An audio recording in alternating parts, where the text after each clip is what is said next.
topic today. I haven't actually introduced it yet. So, Anglophobia. Do you know what Anglophobia is? Have you heard of it before?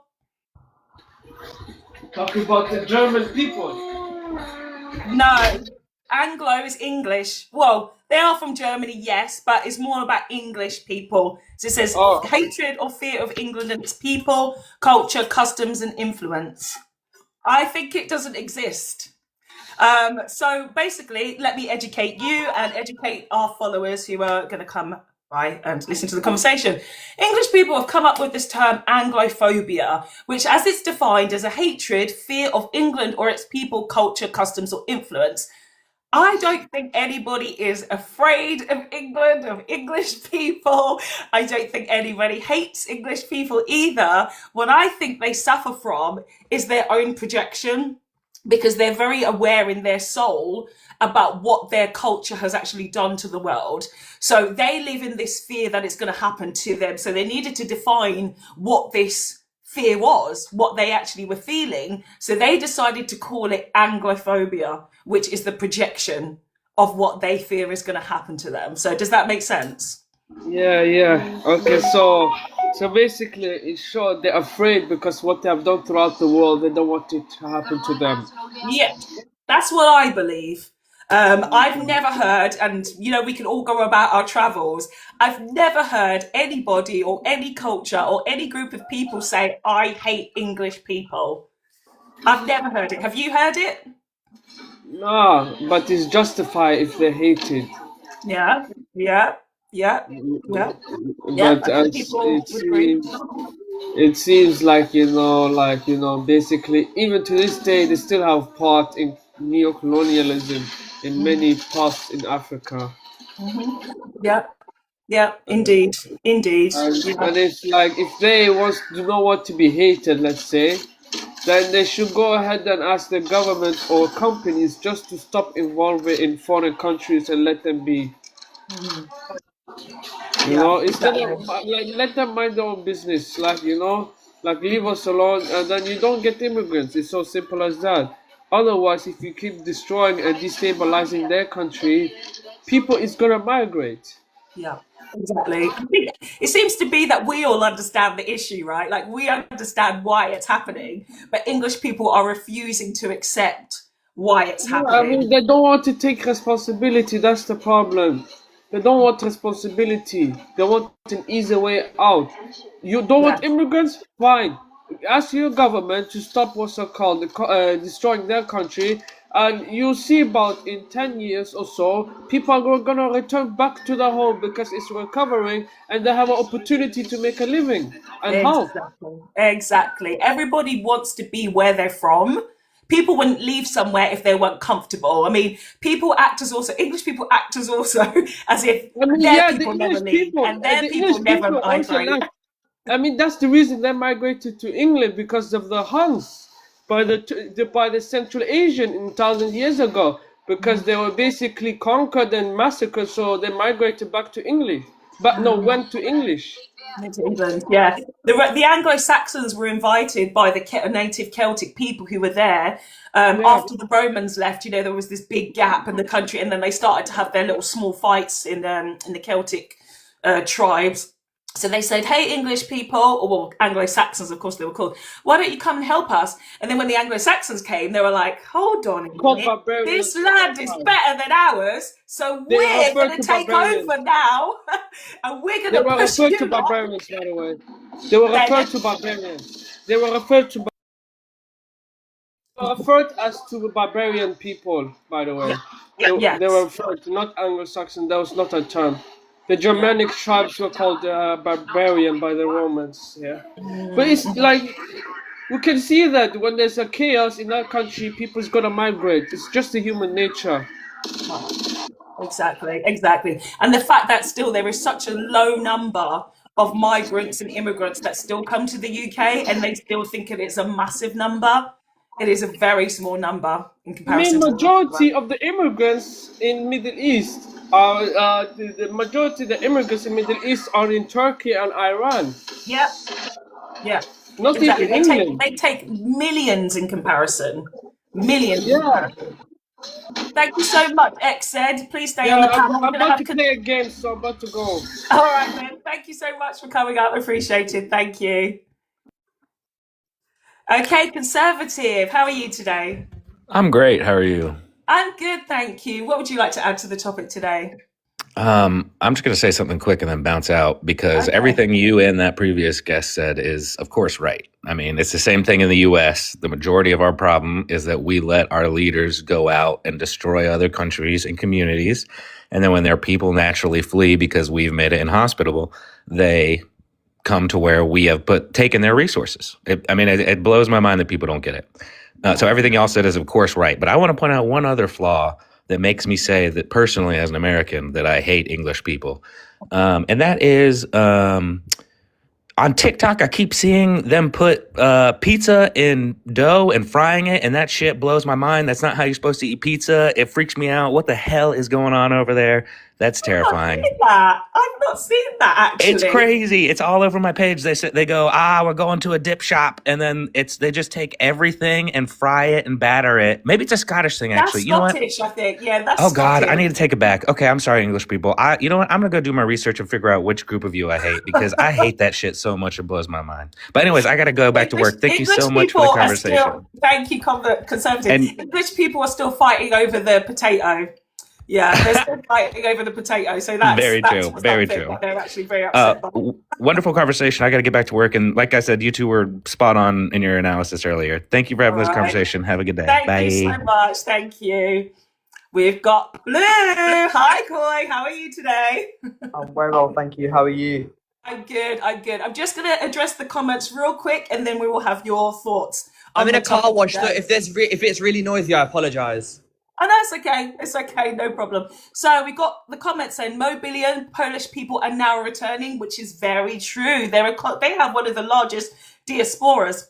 And their economy has been so worked, and they've really worked on things where people are actually returning back home, which is a good thing. And I have nothing bad to say about Polish people. I really like Polish people. Just a Thought says Europe and America have to keep looting the global south. Without the resources, they're finished. That's true. This is Beth. Welcome. This is Beth. Always good to see you.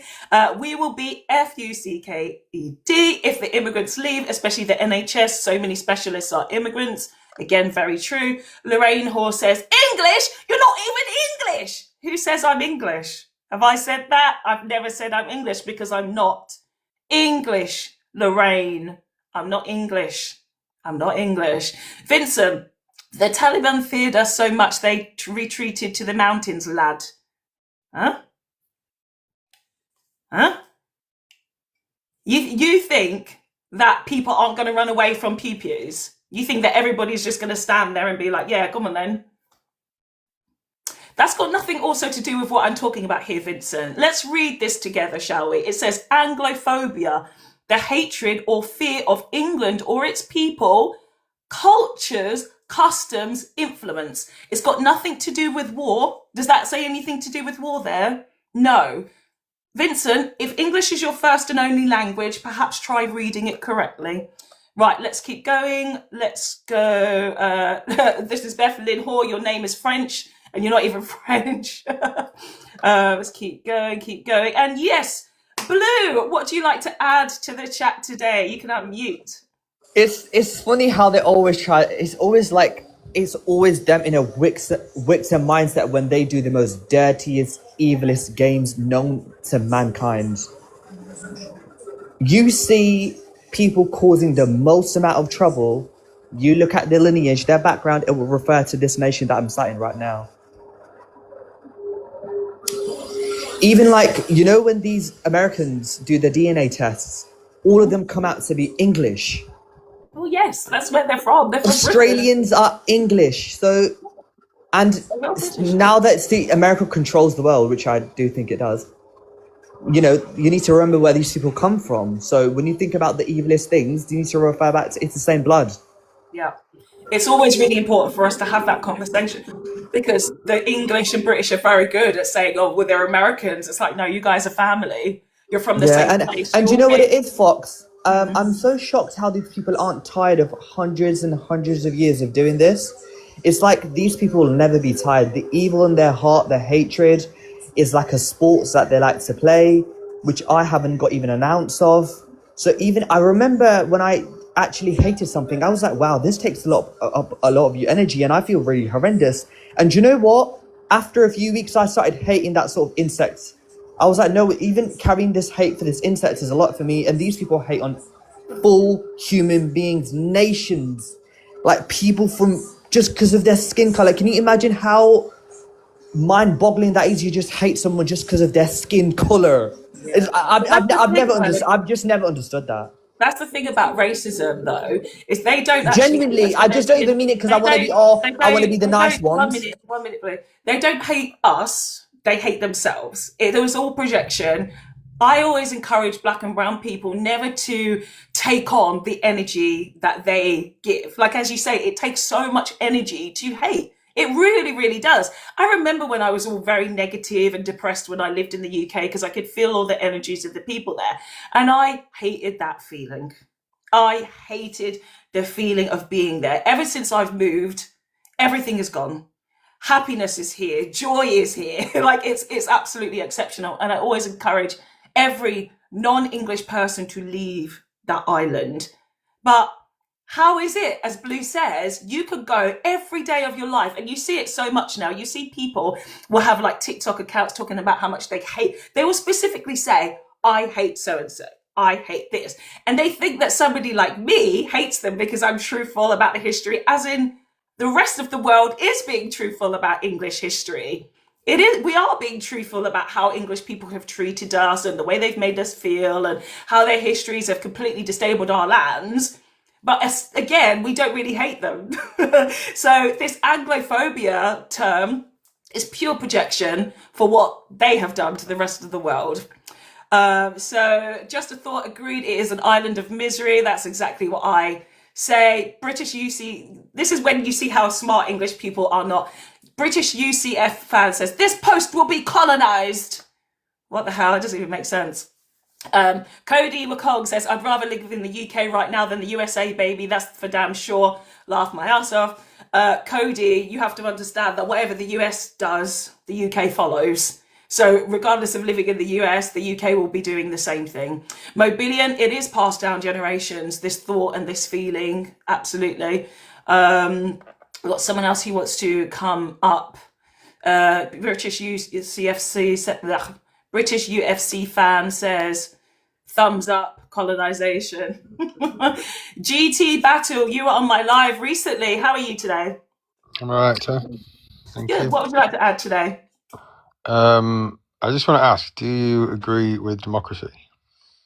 That's not what I'm discussing here. Can you read the prompt? Well, yeah. Well, I'm getting to Britain. Obviously, I'm going to get to Britain, and we're going to go to Anglos and what they did. We're going the long way round. So what the topic is here today is Anglophobia. I don't believe it's a real thing. Oh, you've gone because you don't want the live to go exactly the way that you wanted it to go. So when you come up on the panel, you have to be able to read what the prompt is. You know, don't come up here and start asking me questions and going around the houses. This is the topic: Anglophobia, the hatred or fear of England and its people, culture, customs, or influence. I don't think it's a real thing. If you think it's a real thing, come up and discuss it. Come up and talk about it. Don't talk about like, oh, and then you just drop so easily. You drop so easily. Who is spending British pounds? I'm not even in the UK. I'm not even in Europe, Gary. So my username literally says Fox doesn't live in England. So you actually should go and read that. Callum, how are you today? Fine, yourself? I'm good, thank you. I'm good. So do you understand the topic today? Do you understand the topic? Yes. So what would you like to add to the conversation? I agree with what you're saying. Mm-hmm. Go on. I've never heard of this Anglophobia before, but it's a lot of my language shite. I mean, I'm on your opinion. I served this country under its flag. I mean, there's no such thing as Anglophobia. There's no such thing. It's just a made-up word. But do you have any thoughts as to how it became a word? Not really, no. I'm not fully aware, no. Okay. Stick around. Hopefully, we can get some more, perhaps, opinions from you and more thoughts, because I think that's really good that you brought that up. The fact that you've actually served. Of course, you've been in some very, very difficult and I'm sure very scary situations. So, yeah, and the fact that you've been there and you don't think that people actually even hate or fear England as well in your position, I think is a really important statement to make. So thank you for that. Ronnie, what would you like to add to the conversation today? Ronnie, do you want to unmute? Yes, hello. How are you today? I'm good. Good, good. Yes. What would you like to I think add? it's all to do with illegal immigration. What do you mean? Like, with all these illegal immigrants coming in. What's that got to do with what that says on the prompt there? Can you read the prompt, Ronnie? Can you read out for me? I can't display it on my phone. It No, won't. you can't read. No, I can read it. It says Anglophobia, but I can't see what it says. The hatred or fear of England or its people, culture, customs, influence, etc. Yeah. It's not a real thing. So what's immigration and illegal immigrants got to do with Anglophobia?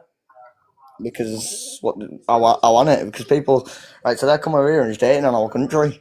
How? Where are you seeing this? What on all these audits that people go like? So they come over here, they get refuge, they come over for asylum, they get given asylum, and they just treat our country like shit. Where? How? What are they doing? You're not seeing what they're doing to our people. Just by No, murdering you tell me. You're the one who's seeing it. You tell me what people are doing to the country.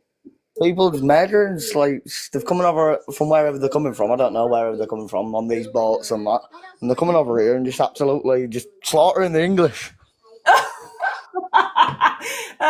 Okay. So you believe that like there's mass genociding of the English people? Is that what you believe?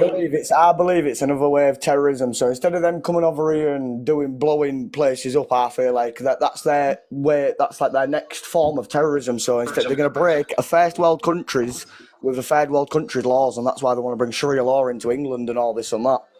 Do you know what Sharia law is? It's Sharia law is. I'm pretty sure it's where you're not allowed. You have to be a certain religion in a certain area. No, so you don't know what Sharia law is. I've moved to a Muslim country, by the way, Roddy. I moved 3 Sharia years law ago. is where it's legal to marry a 9-year-old girl, and I know that's not right. So, Roddy, that's not what Sharia law is. Sharia law actually only applies to Muslims. And just like Christian law, and if you're a devout Christian and you abide by the 10 Commandments, this is real basic stuff I'm telling you here about Sharia law. It only applies to people who practice that law. It's not government law. It's not things that would apply to you. If you're not Muslim, it's not going to apply to you. Where you lot get confused is the word law. But Sharia is actually the name. Sharia is the name of the law. It's just called Sharia. It is just a way and means that Muslims people actually live. Yeah, and if Muslims would take over, the UK would live in Sharia law. No, they wouldn't. Because even the country I live in now, Ronnie, even though it's a Muslim country, it's secular. You know, you do know that secularism also exists, right? There's only like 2 countries that are full-on Muslim with Sharia law and people that are actually born as being Muslim when they are born. But I thought it was 50 countries with Sharia, and I thought it was 50 countries with Sharia law. Yeah, for Muslims. If you're not a Muslim, you don't practice. You're not under Sharia. So why is there prophecy? Why do they pray to this guy, this Muhammad that married a 9-year-old girl? Why do they pray to him? Is that not somewhat weird? Wasn't there the same Rebecca in the Bible as well, Mary? The thing is, English people, is all of these books are the same, and I don't think you guys understand this. Like the Christian Bible, the Quran, and the other, what's the other one? The Jewish one? I can't remember. They're actually the same book, but they've just got different characters in them, and they're called different things. And you try to like twist it. And the problem with the English Bible, the English written of the Bible, is because it's been written so many times that people have actually but you could say that with all of them, really. Translation. The Bible is the oldest book in the world. Not the Christian Bible, not the King James Bible, which most people actually go by. No, the Ethiopian Bible. But no, you lot don't follow the Ethiopian Bible. Actually, yes, I'm humble enough to understand that. Okay, may I say one thing? Okay, one thing that will absolutely make everyone silent. Okay. I won't. But go on. Prior to Muhammad was who? Right, we're going off the topic. No, Can you not repeat at the all. No, topic? let Okay, me so talk. the topic is Anglophobia. Ronnie has said that immigrants are the reason why people are afraid, and Explain to them. Explain to they're me coming what. to the UK to do things against English people apparently, and it's part of all their plan because these people apparently don't like English people. So Neil, that's the topic here. We're not going too far down into Okay, I'm not going to be disrespectful to you. Okay, I'm not British. I believe 100%. If you look through thousands of years, we were infiltrated, we were pillaged, we were, I can't say the other word, through other people. Right, Yeah, being British, right? So British, you're Celtic, you got Celtic roots. correct. Yeah. And at the end of the day, if people like it or not, I'm not left wing, I'm not right wing. If you think that, believe by my picture and everything else and my profile picture. But believe me, I absolutely believe everything comes round for a reason. And at the end of the day, the whole world should be cultural, correct? Cultural. As in, there should be the whole of the world one united. I've got to be very careful with TikTok. At the end of the day, we are what we are. We come from the same seed. If you're black, I'm white, but we come from the same seed. I'm your sister. I'm your brother. We are what we are. People absolutely think that people coming into our country, illegal, legal, immigrants, whatever, it doesn't matter. At the end of the day, yeah, we are what we are. Correct? Do you believe it exists or it doesn't exist? No, it doesn't. It doesn't exist. No. Okay. Thank you so much. Thank you for that comments. Yeah, I understand what you're trying to say is that you want it to be a big, beautiful, shiny, happy world. You know, it is. I know it's not. Yeah. But at the end of the day, we've got. At the end of the day, me putting a focus on people trying to help them and everything else, it's not going to help. At the end of the day, we are what we are. We've got to move forward. We've got to do the best that we can. We're here for a short while. It's 3 school years and 10. That's it. We've got some interesting comments there down there, though. Shows Shan. So why are you racist? Not you, specifically, but your people. Their approach to racism is very difficult, and obviously we have to deal with a lot of the English mindset or the British mindset, where they want there to be this beautiful utopia, but they don't do enough work to actually understand that people are different. So saying that everybody is one. Yes, okay, fine, but we're not. Is your name Fox? Is it Fox? Sorry, Fox. Is that right? Fox. Okay. I moved to Birmingham about 7 years ago. Okay. I was extremely right wing. Yeah, extremely. I moved to Birmingham. Yeah. And what I learned up there would last me a lifetime for many people. The people that I met, black, Asian, different religions, everything else, was an absolute eye opener. And what people don't realise is we are set within our own parameters. People here, and what we're being broadcast through fake news, BBC and everything else, please do what I've done. Yeah? Christ almighty, it's unbelievable. I love the people that are around me. I've got black friends. Yeah, that they are absolutely beautiful. We come from the same seed. That's what we are. We are here for a short journey. True. So since you've actually started to make the effort to integrate with other people, you've realised that actually we're not that different. You're not different. It's only the colour of your skin, Fox. Yeah. The problem is, as we know, growing up in Britain, is there is this inherent fear that has been built into the culture that everybody different is supposed to be like, you're supposed to be afraid. But again, it comes from the English, the Celtic people. And the only thing that worries me, Fox, is people that don't want to integrate. Okay, that's the only thing. That please don't kick me off anything else. People that don't want to integrate. I've got no problem at all, but I've been to Egypt 7 times. I believe I was born there. I do in a previous life. But what beautiful people. I've gone all around the world, every single continent in the world.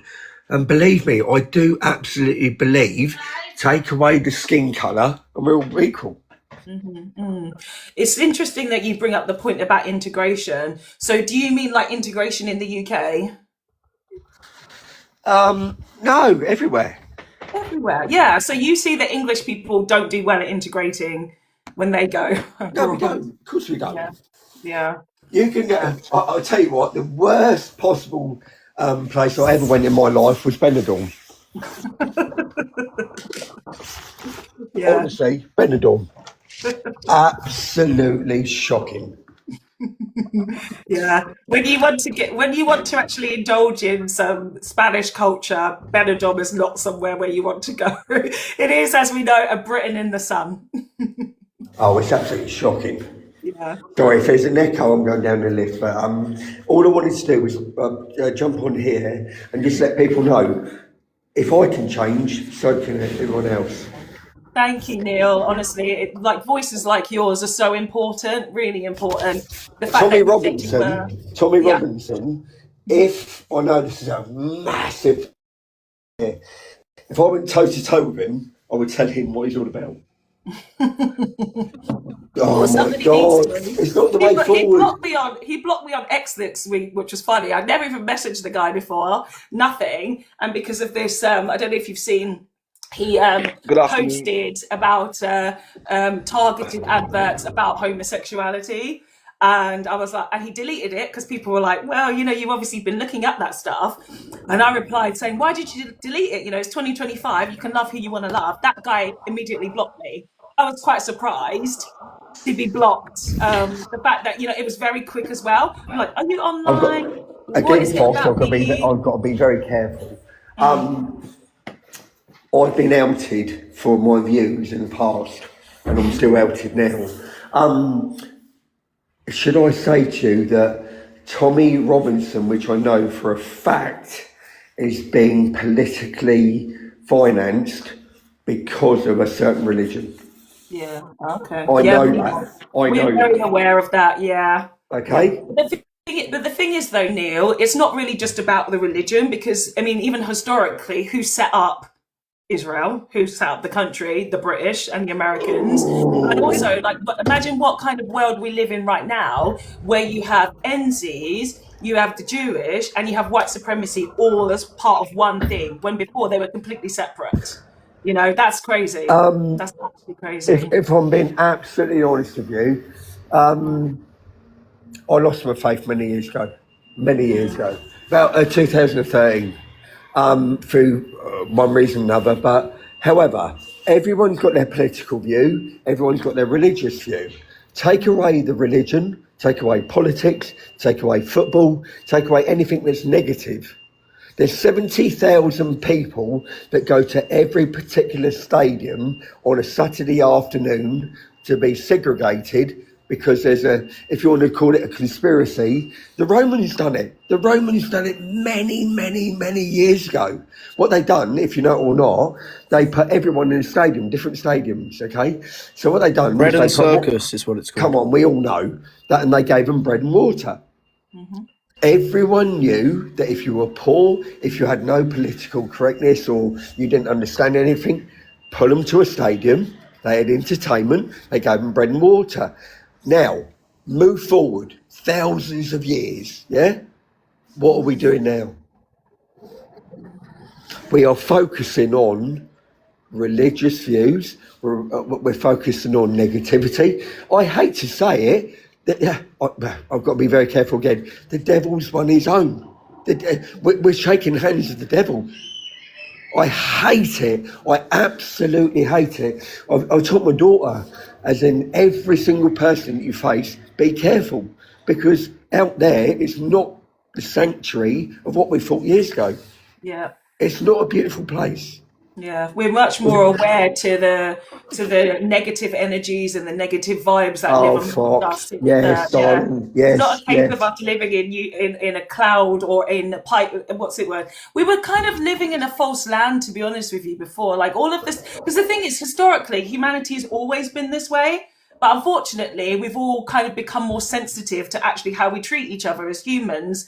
But it's a good thing that we understand this now, so we can actually try to change how we treat each other.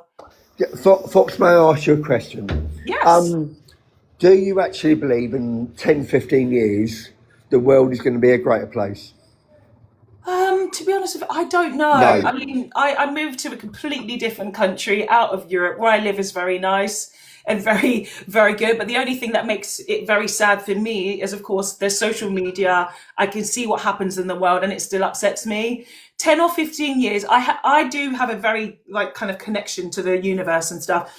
10 years, during this 10 years, it is going to be very, very difficult. And after then, it's supposed to be okay after then.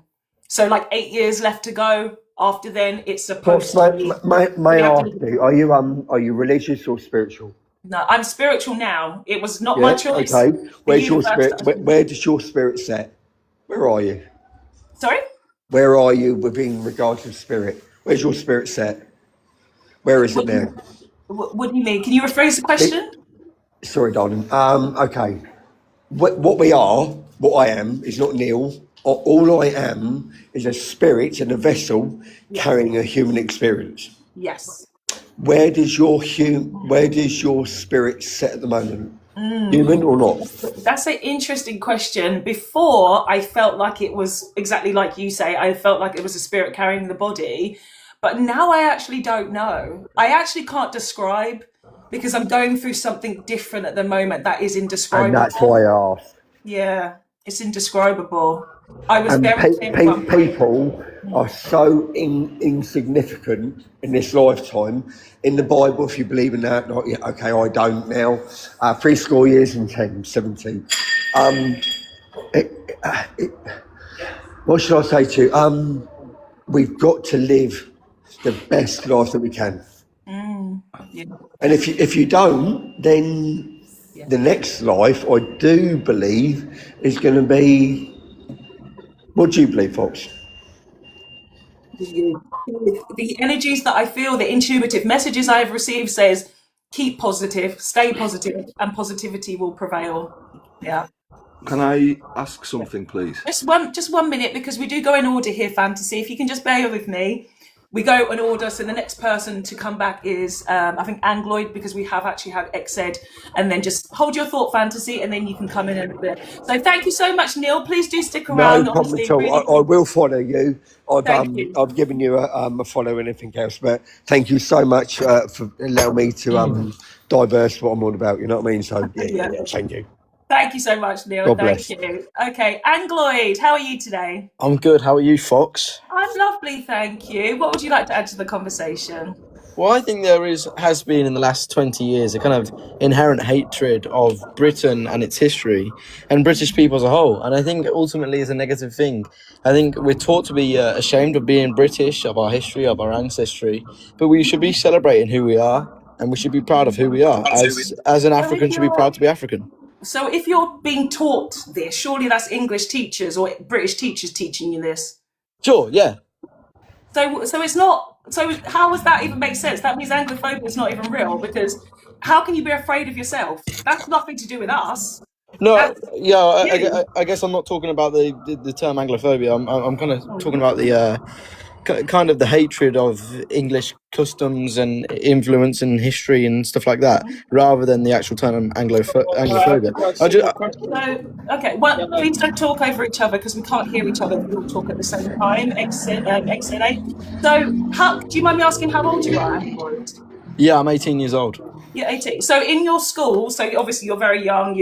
Are you doing A levels, college? Yeah, I finished A levels. You finished A levels. Okay, so when you were doing your GCSEs, did you do history, geography? Yeah, I did history. History, okay. So when you did history, what negative things did they teach you? Things like the slave trade, and obviously also things like the slave trade and colonialism. Mm-hmm.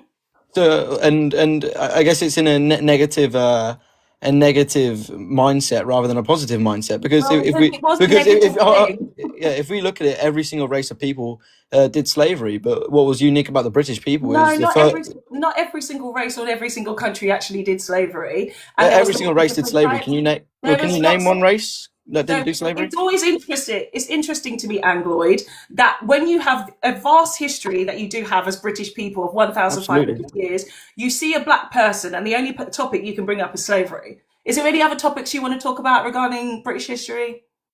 Oh, well, what history do you want to talk about? Like, You know British do you want to talk history, about colonialism then?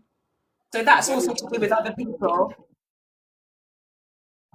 Yeah, Yeah, absolutely. The they're British were also. slaves But during the barbaric spectrum. Yeah. the thing is, if you come up here and you only have slavery to talk about, then you're not I really said actually slavery and understanding. colonialism. You're not actually. So you think that British history is slavery and colonialism? Like that's That's it. a part of our history. I think colonialism, the British Empire, was probably one of the best things about our history. This is the thing we should be most proud of. So you should Absolutely. be. So you should be proud of murdering 200 million people, raping women. We Along should the be way. proud of having the biggest empire of all time, spreading 40% of the world's So inventions, those being the parts, first global empire to abolish slavery and other such things. those Absolutely. parts of it. Okay, so the unaliving of 200 million people, you're proud of that as well, because Yeah, absolutely. Yeah. Okay, so you're proud of that. Okay, that's Yeah. cool. Like, if you want to be honest about it, just be honest about it. Because some Well, people look, yeah. don't Well, want you're not gonna colonize a country through saying, "Please let me in your country and give me No. control." Look, like there's an element of brutality to empires, but that's just human nature. The strong person will defeat the weak person, and it's the survival of the fittest. It's the whole That's basis of not- nature and natural not law. Whether actually- it's good or not is So what you need to understand is It's actually beyond good and not evil. not even yourself, Angloy. Just 1 minute.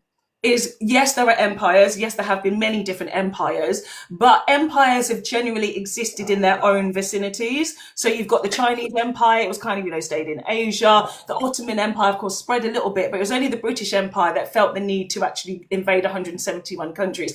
And yes, while you might feel proud of that, there are people, of course, who are still suffering today. There are people who are still, dealing with the consequences of that. So, for you to feel proud of that, I hope that your soul can rest easy. Yeah, well, And I hope that you're So I very just don't think proud that's true. and I reject happy that narrative. of this. And I want to make it very clear to the universe that Angloid is very welcoming the karma that is going to be bestowed upon him in future. No, you got we're going to Thank you deport a lot so of people. much. We're going to bring Thank you back so them. much. Right, we're going to move to the next person now. No, you're literally. Francis, Oh, wait, let me we're going to move to the next respond. person. Let me respond. Let me You respond. don't Let me need to respond. don't need to Let respond me. because you're on the panel. We go Well, one at a yeah, time. you can't let me respond because you know I'll beat you in a debate. Angloid, I'm dropping you because you need to have patience as well. You had your bit to say. We've got more people who want to come on the panel. Angloid. We've got more people who want to come up. If you can't control yourself and actually wait your turn, then you don't get to be on the panel. If you know how you're 18 years old, maybe you've got a bit more growing to do. If you can actually just have some patience, we come back round to you. But we'll see. Fantasy, what do you want to add to the conversation today? Hello. Hello Right. there. Hi. First of all, You've been gearing up to say some things. I'm gearing up to say quite a bit. First of all, what was that? Oh, okay. So a great representative of whiteness. Carry on, Fantasy. Go ahead. The Anglophobia thing. Don't know what that is.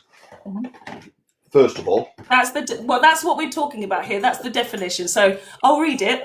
So Anglophobia basically is a term that has been. It actually goes back to I think it was George Orwell who came up with this term. That apparently people have a hatred or fear of England or its people, culture, customs, and influence. I don't believe that. I think that's rubbish. I think that's by the by. That's my personal opinion. I think that's rubbish. Okay. Did you say Orwell came up with that? I think so. From my reading, I think he said there was two writers who came up with the term. But just because Orwell said it doesn't mean it's fact and true, does it? No, but we have seen the term now. Maybe you haven't seen it, but English people are actually using that term a lot more now. Okay, to say that's that besides people my point where I wanted to make. I just saw the screen word and the etc. etc. And I heard before you were talking about Mr. Robinson, which also brought me on to the St. George flag. Mm-hmm. All right, bear with me. I'm going somewhere with this. Okay. Right, let's see if I can get the words right. Go on. So it makes sense. What is your opinion that, let's say you saw a lot of St. George flags flying in your street. What would your reaction be? Well, luckily, they were put up overnight, say. yeah. So luckily, where I mean, I still have my house back in the UK. I don't know if you know this. I don't live in the UK anymore. I moved out of Europe.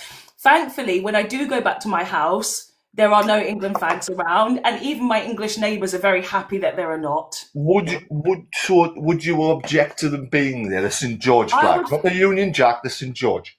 Yeah, the St. George, well, either of them, I'll be like, well, why are you doing it now? I have a video on this already, Fantasy, on my page, where I basically asked the question, why are you doing it now? If you're that patriotic, how come you haven't been flying it 2 years ago, 5 years ago, 10 years ago, 20 years ago? Yes, they're flying them because they see, not me, a threat. And that's their reaction to that threat.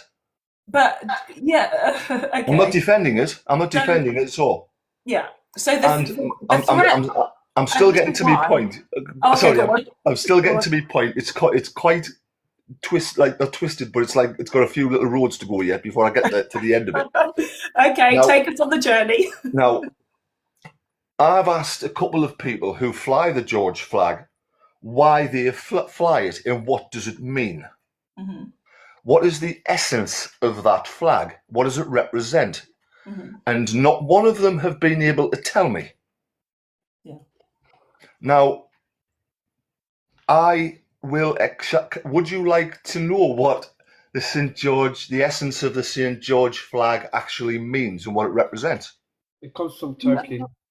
Well, we're quite aware of that. What we want to try and get to. What are you aware? With the conversation, what we're trying to do here is understand why English, like you said, that English people feel like they're under threat, right? So that's part of this Anglophobia. This is part of the Anglophobia is the projection. It's a projection. It is the insecurity that they have, as I said at the beginning. Maybe you didn't hear this part, where they literally are feeling like whatever they did to the world is what's going to happen to them, you know. So it's like, okay, I actually don't know how to fight for my country, so let me just put up a flag because that's a form of intimidation to people. Right, well, it's the wrong thing to do. It's okay to put the flag up if you know what its essence is and what it represents. It's truth. Mm-hmm. If you know the flag's truth and you stand behind it, in a factual truth, then in my opinion, you should be allowed to do that. Now, I personally would fly the St. George flag because I believe I know what the essence is and what it represents. Mm-hmm. And in my opinion, the George flag it's a symbol of love. Mm. And I'll explain why it is a symbol of love if you'll allow me. And see if it makes sense to you. Because it makes perfect sense to me. St. George was part of probably the 12th century Roman army. He was either he was a soldier in the Roman army. He was part of it at the time. Which one? You talk about the Byzantine one. Can I finish this? Sorry. And then you can come at me if it's wrong, because I could be wrong. But this is how I understand it. And St. George didn't like the way the Romans did things, because he knew the Roman way was very barbaric, unfair, unjust, and all the other things. And he didn't like it. George essentially was a Christian. He believed in the Christian way. That's up to him. I'm not a Christian. So I don't think I'm a Christian, and I'm defending that as well, because I'm not. I'm just saying what George was, what he believed in. Now, the Roman Empire at the time, the Roman hierarchy, saw that what George was, and he was against the Roman way, essentially. But he was part of their army, so this couldn't be. They couldn't allow that. Did the Romans not try to... Hang on. Can I finish? And then you can ask me. Because I could be wrong. It's my understanding. Now, I'll get there in the end. Now, the Roman hierarchy, the Roman Empire got the word down to George, said, look, change your ways. We don't like it. You're in our army. You can't have those beliefs. You can't be against the Roman way. And he said no. So they executed him for it. They put him to unalivement, and they executed George. Now, the people knew about him and his beliefs at the time. His word hadn't got out. Who directly, mate? His word hadn't got out fully. Who? But people already knew about him. Who? In a way, right? Word gets round. So he stuck to his beliefs. The Roman hierarchy, the Roman Empire, they executed him and unalived him for his beliefs. Now, what the flag represents, the white is... Actually, let me ask you something, mate, very quickly. Please, let me finish, and then you can have your say. Religion? Listen, Neil, I've already said I could be wrong, so you can have your say and correct me if I'm wrong. Yeah. Now, just let Fantasy finish first, please, Neil. Thank you. Now, the white of the flag is the... Sorry. The white of the flag is the purity of thought he had, and his steadfast belief, his steadfast things that he believed in was steadfast. It was pure to George, and he wasn't going to waver. He was not going to buckle to anybody who was like the Roman army, barbaric, etc., etc. So they executed him, and the red is George's blood. That's what it represents. And George stood for fairness. George stood for against barbarity and the nasty ways of the Roman Empire at the time. And essentially, essentially that is I have a question. That is I have a question regarding I think that's this. correct. Sorry, go ahead. Yeah, so obviously there are other countries that do fly the St. absolutely. George They incorporate it in their flags because they knew about it. Malta. Yeah, exactly. So I think it's a really good point that you're bringing up. And when George was executed, all of the world found out. Just 1 minute, Fantasy. I feel like other cultures would understand the story of St. George. I don't actually know if that is the story, by the way. I'm just letting you tell the story. But I feel like other countries, when they fly it, they do actually understand more of a historical significance. I don't believe that English people, especially nowadays, fly the flag with any kind of historical context in mind. Yeah. That's what I believe. Right, we're going to move on to Neil. Neil, you wanted to respond to something that Fantasy said there. Neil? Can I say something to Fantasy? 1 minute, XLA after Neil. Yeah, this will absolutely blow everyone's mind, right? What religion were the Romans? Catholic, right? And they were Christian as well. Were they? Catholic. Were they? Orthodox. I don't know. Tell me.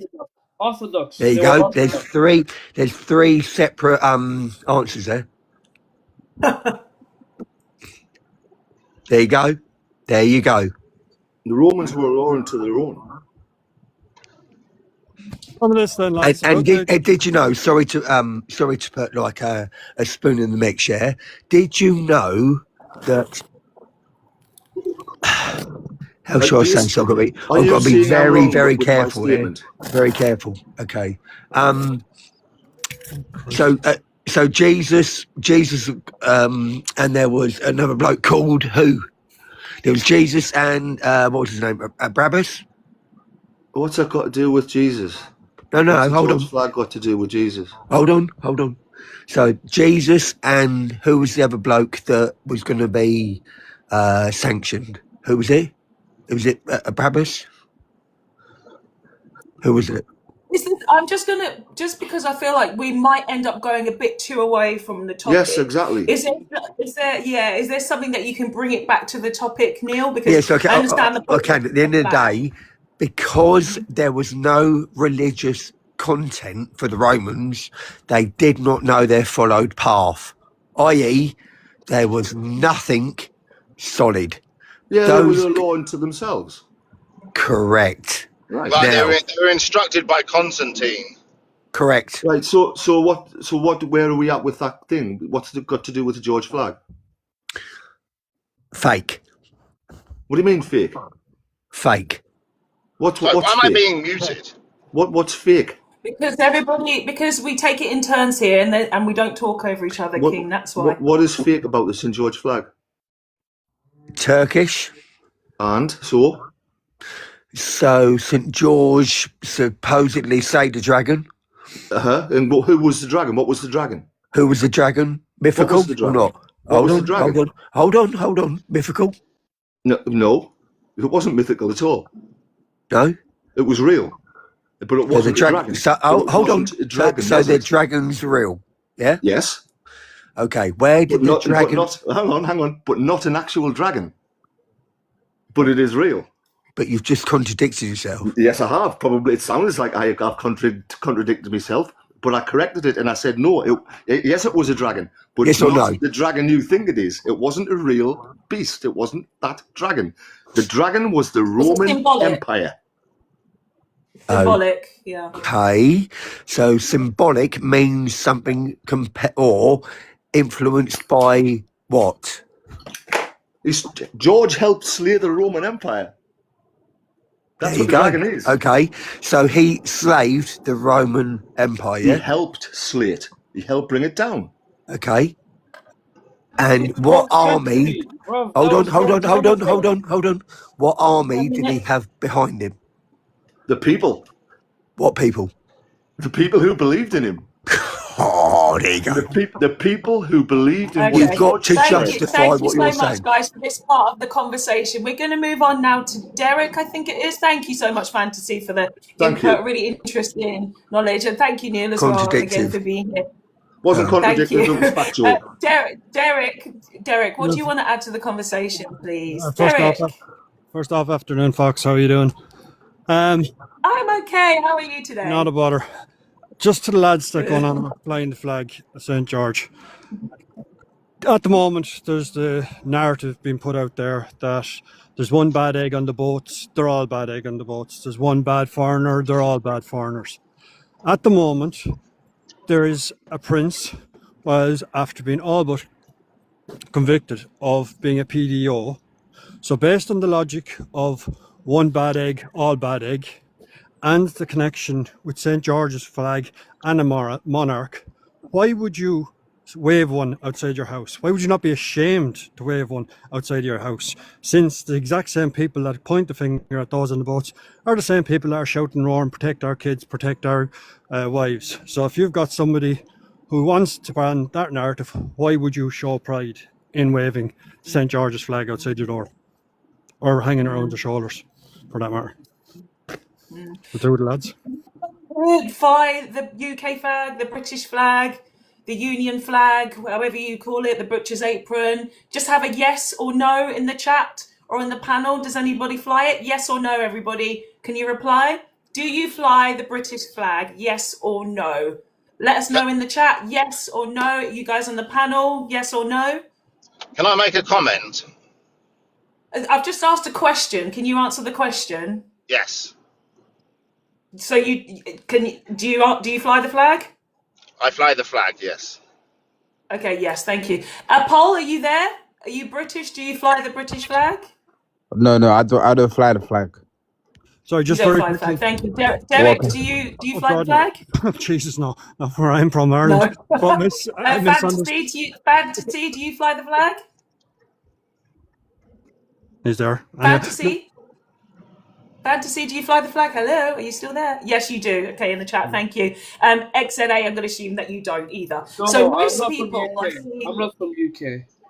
Yeah. So I'm assuming you don't. So most people in the chat just have said that they don't. May I put a caveat into why I do fly the flag? Because I know. Can I just respond to what the Irish guy said about the boat? Wait, King.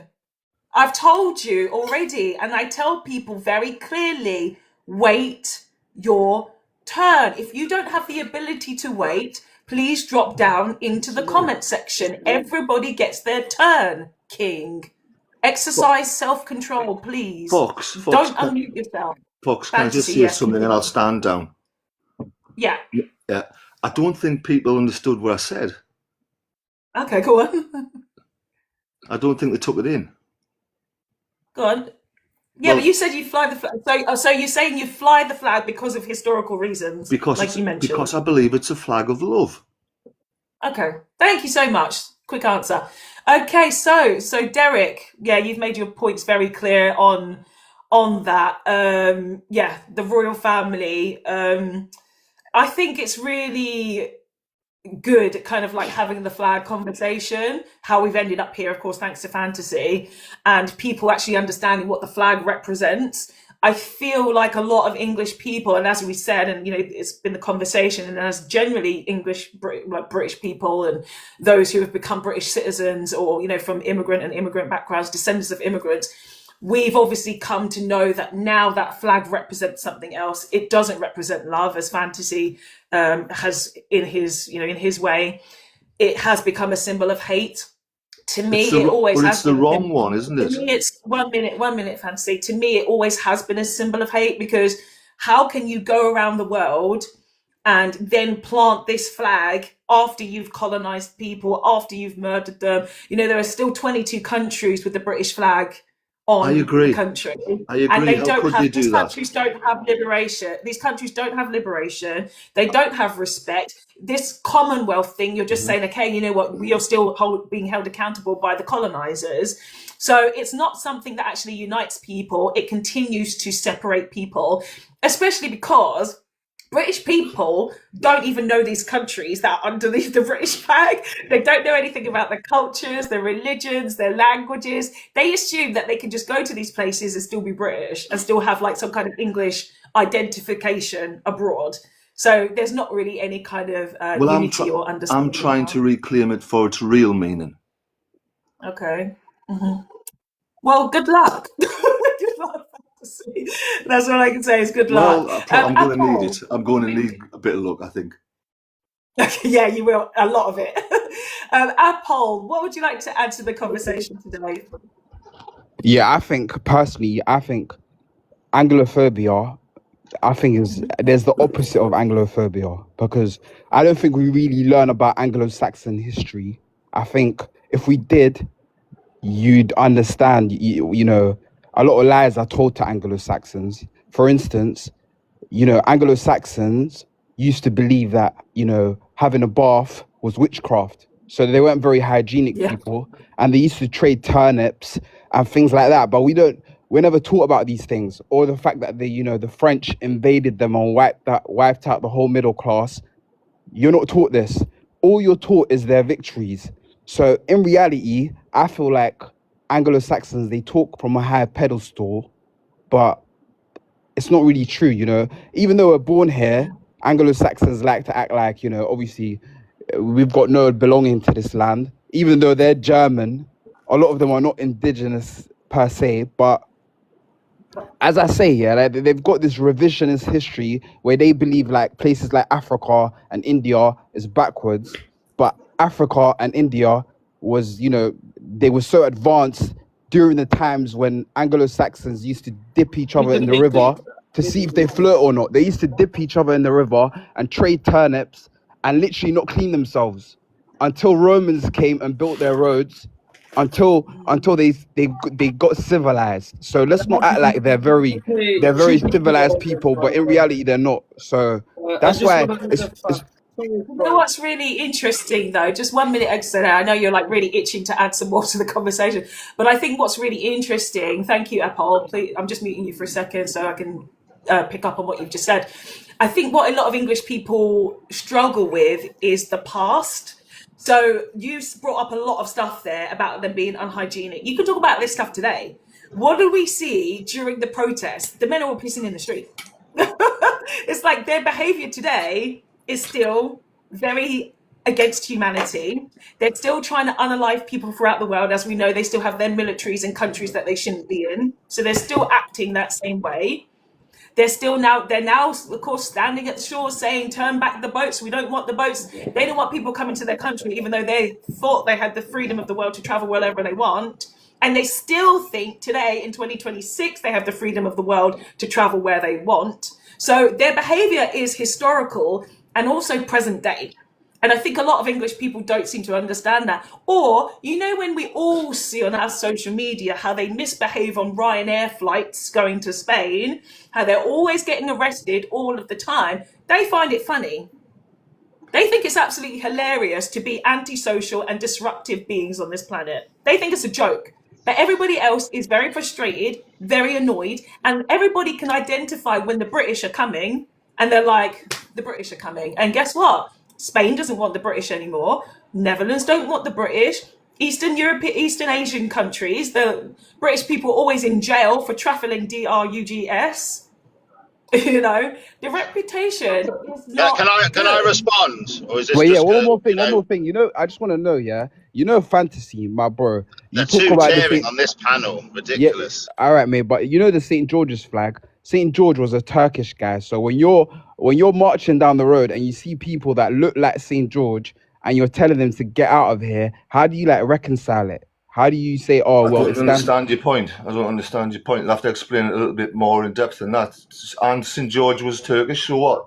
So when He you was see a Turkish. It Turkish was looking fella, Palestinian. You lot are just chatting bare. he wasn't Might have Palestinian, mate. Palestinian Palestine origin, but the didn't. thing is, It was Palestinian, not Turkish. Palestine came in the third King, century. I've asked you to Yeah, but you're control allowing yourself. the 1 panel to minute. just chat crap. 1 No, minute. we're 1 not. minute. It doesn't These matter where people he are came older from, does and it? obviously more mature than you, King. This is yeah, I'm exactly. in my Why is King 40s. lashing What are you out? talking about? You know nothing about me. Well, you literally He's sound like being a very child, so I'm aggressive, dropping Mr. you King. because he's too aggressive. Exactly, he's too aggressive. We're all having very adult conversation. We know that he's Palestinian, but why are you angry about it? Like, why is he I angry? know. He's Turkish, The Palestinian, Greek, geographical like origin of St. George, it has no yeah, real relevance, does it? No, but it yeah. does. Why It is he does. You so know why it does, angry? fantasy? Because Why does it? okay, so when you wave that flag, you're talking. You wave it as opposed to immigration. No, So I you don't. No, I do not. No, no, I do not. you're not well, talking about you. well, it's been kidnapped by No, that, though, isn't it? Fantasy has said. So Fantasy has said he does wave it because he wants to reclaim it for its original meaning. I want it to be Hello, for my good. beautiful sister. I just Hi, want to come in Timmy. Well, 1 quickly. minute. I just that's want why to. I 1 fly minute. it, 1 minute. 1 minute. 1 minute. 1 and I minute. will always fly it. Yeah. So, do you understand, Paul, what Fantasy is saying, or were you here when he was actually explaining what the flag meant to him? Yeah. I heard some points he made, but what I'm saying is, right now it's majority used by fascists. And I believe Yeah, they're but using it there's a for the lot wrong of reason. people, though. There's a lot of people, Apple, who actually are. So there's a difference between the St. George's flag, which is actually used in many different countries, compared to the Union flag. Those are two completely different flags. The Union Correct. flag definitely represents colonization, murder, all of that bad shit. The St. George's flag is something different. Unfortunately, it has been adopted by the English, the most genocidal country on the planet. But of course, in other countries, they actually are more tied to the historical roots of the St. George's flag. So that's where fantasy is coming from. Does that Right. make sense, Paul? Yeah, Yeah, so I yeah, wanna, yeah. can I butt in, please? So, Yes, fantasy, exactly. did you say in the 12th century? Oh, come on. Let's not get into numbers. You know, thereabouts. I mean, like the Roman Empire were already fell like way before 12th century. No, that's when George was in the army. In the 12th century. 12th but that was century. 12. We're not really going down that route, XNA, of conversation. As I said, Okay, like most no of the worries. stuff is to do, with English history. If No you want to worries. go and fact check that part, you're more than welcome to go and go to No Google worries. No and fact worries. check. No worries. Okay, no Thank worries. you. Fox, can I ask you Thank another you, quick excellent. question, which has troubled me? Yes. And Yes. there's a couple of people said, how can you call it that? And Call what? you know when history. You know when people say, look at history, and this happened and that happened and this happened and etc. And I said, well, if history should be encompassed, ring-fenced with the term evolution, because it's evolution, isn't it? History is evolution. Am I right in thinking that? And the present day is also evolution. We are part of evolution. Evolution doesn't stop, does it? It continues. It will never end. It continues. Yeah. Yeah, exactly. It's infinite. It just hasn't ended at a certain time. It's a continuum. It's continually moving. Yeah. Right. I'm trying to understand what you're trying It's to say. evolution of man, isn't it? It's evolution in history is the evolution of man. Yeah. And women, Okay, let's of move on course. to, thank you. Let's move on to Inti. I think Inti's got something she wants to add to the conversation. Inti I'm girl, so how you sorry. doing? I'm so sorry to interrupt you. I'm on my way to the hospital. My daughter's about to have a baby. So I can't stay for very long. Happy days. Yeah. Thank you very much, sir. However, the person that you just dropped off, Mr. King, I heard on a live that he has been contacting young girls. So watch out who you have on your live, Fox. Okay, I'm Well, we dropping off can't now. confirm or deny that, so we'll have No, to we take your can't word for it. confirm, but where there is smoke, there usually Well, is fire. Anyway, his on that behaviour, note, I'm off. obviously. Thank you Yeah, so much for that. he was Really very appreciate that. aggressive His before, behaviour, so obviously, is very, unnecessarily aggressive. He's still crashing out in the chat. He still wants to come up on the panel. He had his time to wait.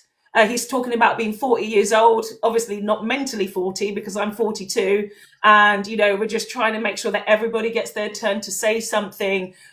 So he obviously is on a different level of existence. So let's talk. sorry, at the Fox, top. before you Let's move on, talk still. before you move on quickly, can I just clarify that you understood my question about history being part of evolution?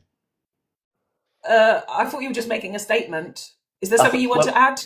No, I just wanted to see ask you do you think that makes sense? That his history is actually part of human evolution? Yeah. Yeah, okay, fine. Yeah, I mean, That's all I wanted to know. I wasn't going crazy and thinking that. History. Yeah, 5 minutes ago is history, but it doesn't mean it don't exist anymore. Oh no, it existed, but it's part of evolution, isn't it? Because we're moving forward as a human race. But only though, if people are willing to evolve. This Green Eyes guy, Yes. I think he stopped And his evolution a learn long from time that. ago. And learn from the mistakes Some that of were us are made. still. Yes. Yeah, some of us are still moving forward, but some of us decided to stop and go backwards. Yes, I know. Okay. Yeah, thank you, Fantasy. Okay, let's talk still. You've been up on my panel before, I think. Yes. This is my first time in the panel. Are you sure? But it's an interesting conversation that I like. Obviously, I think what he said about events, history is a evolution, and I don't think it is, because you get the same events repeating themselves. Evolution never, when something evolves, it never repeats itself back. Right? So that I don't think past history is evolution, because wars would have stopped. Well, I'll tell you what has evolved is the weapons that they're using. They're using drones. So we can talk about that's an evolution in terms of the weapons that they're using. But in terms of the actions and the events, I don't think the idea of colonization has evolved. I think it's just human nature to colonize. Literally. Yeah, that's what I wanted to say about that part. There's difference between conquering and colonizing, bruv. There's difference between these two. Essentially, you can't deny that fact. You can't say it isn't evolution. You can't deny that, because if something evolves, you cannot go back. Fantasy, can I ask you something? You know, during the Crusades, yeah, when Western Europeans started eating human beings. Well, not really. I wasn't there. Well, bro. Well, it's something that happened, isn't it? Like, how do you feel? Do you think that's something that's innate within? Go on. Within the Europeans, like, is that something that's within them? What? Pardon? I said during the Crusades, yeah, you guys ate human beings. The first Did we? Yes. Yeah, you did. Yeah. Well, and even during Second World War as well, it was still happening. not even we, recently, like the me. most recent case I've seen is like 2020, I think, a Welsh guy. Yeah, it still happens. I've not heard of that before. Yeah, mate. For you, in the Holy Crusade, like, you guys were eating human beings. Never heard of that. Yeah. Sorry. I can search it for you if you want. It's a recorded incident. But yeah, if you know about your own history and you love yourself, an Anglo-Saxon can never speak down on you, because you just need to read facts. But cannibalism is very common it's happened in so many cultures. This is beyond my pay grade now. I don't. No. It's only backward cultures. I mean, cannibalism during the First Crusade is well documented, particularly during the I do want to keep it to topic, guys. I do want to keep it to topic. What was the topic? What Remind us all. What I'm going to ask everybody We still have king here. I do believe in democracy, by the way. Like someone asked me the question, what's democracy? And democracy is, of course, letting the people speak, which is what I do. I think Fantasy, you asked me that question. I was like, I'm not going to answer it. But I do run a democracy here. I let everybody speak. If you have the ability to string some sentences together, yeah, of course you have the floor. I would like to ask everybody, do they want to have King up on the panel to speak and say No. some things? No. King Green Eyes. In the chat, can I have a yes or no? Do you want King to come up on the panel and speak? Yes or no, please, everybody. Yes. Is he Anglo-Saxon? I don't know. He's just angry. You're going to get shouting, aren't you? No. Who else? Yes or no? Please vote yes or no. Do you want King to come up? Yes or no? I know it's majority no. I know nothing about chat, but I'll say yes just for democracy. democracy. So King, I say yes if you as are well. still here, the people have Lulu. You don't say the same thing twice. You're still the only one or two people that have said yes. The majority, the people have decided, King, no, you're not going to be allowed to come up onto the panel. So the decision has been made by the people. Okay, so Colby, we're going to go to you next. How are you, Colby? I'm good. What's Good. up? What would you like to add to the chat today? I would just like to add to the chat, since there's all those protests in England, like England is for the English. I think all the Anglo-Saxons should go back to Germany. They fucking genocided the Celts, so they should fuck off because they're invaders. Thank you, Colby. Obviously, you have European heritage. Yes. Do you know where is your tribe from? I do, based on ancestry and other DNA tests. I'm Irish, Scottish, so a lot of Gaelic. And then my British also, but they can pinpoint it to the Darbani Celtic tribe. So you are more British than the English people here. Yeah. So if Israelis can all go back to Israel, I should be able to kick the Anglo-Saxons out and go back to my land. Okay, well, Based, as I we think know, that's based. Israel's not really it's not a real country, and it's not a real place, and it's not a real land. It's just because the British decided. The British, again, always behind everything. The British is always there. They're always The there. OG colonizers. But thank you so much for the contribution. Please do stick around, everybody. So this is the topic today, just to remind everybody. Anglophobia. So I hear this term a lot, especially my page. Some of you know who I am. Some of you don't. So if you don't, and this is your first time here, thank you so much for coming. Really appreciate you. On this particular platform, I talk about the English. It's not exactly what I thought my life was going to turn out to be, but the universe said, Fox, you need to hold a mirror up to them because they don't do it for themselves. And I fought this for 2 years, and I said, I don't want to. And the voice became so loud from the universe that I caved. So then I started to talk truthfully about the English, and I'm so grateful to the people that come here and we have our feelings validated.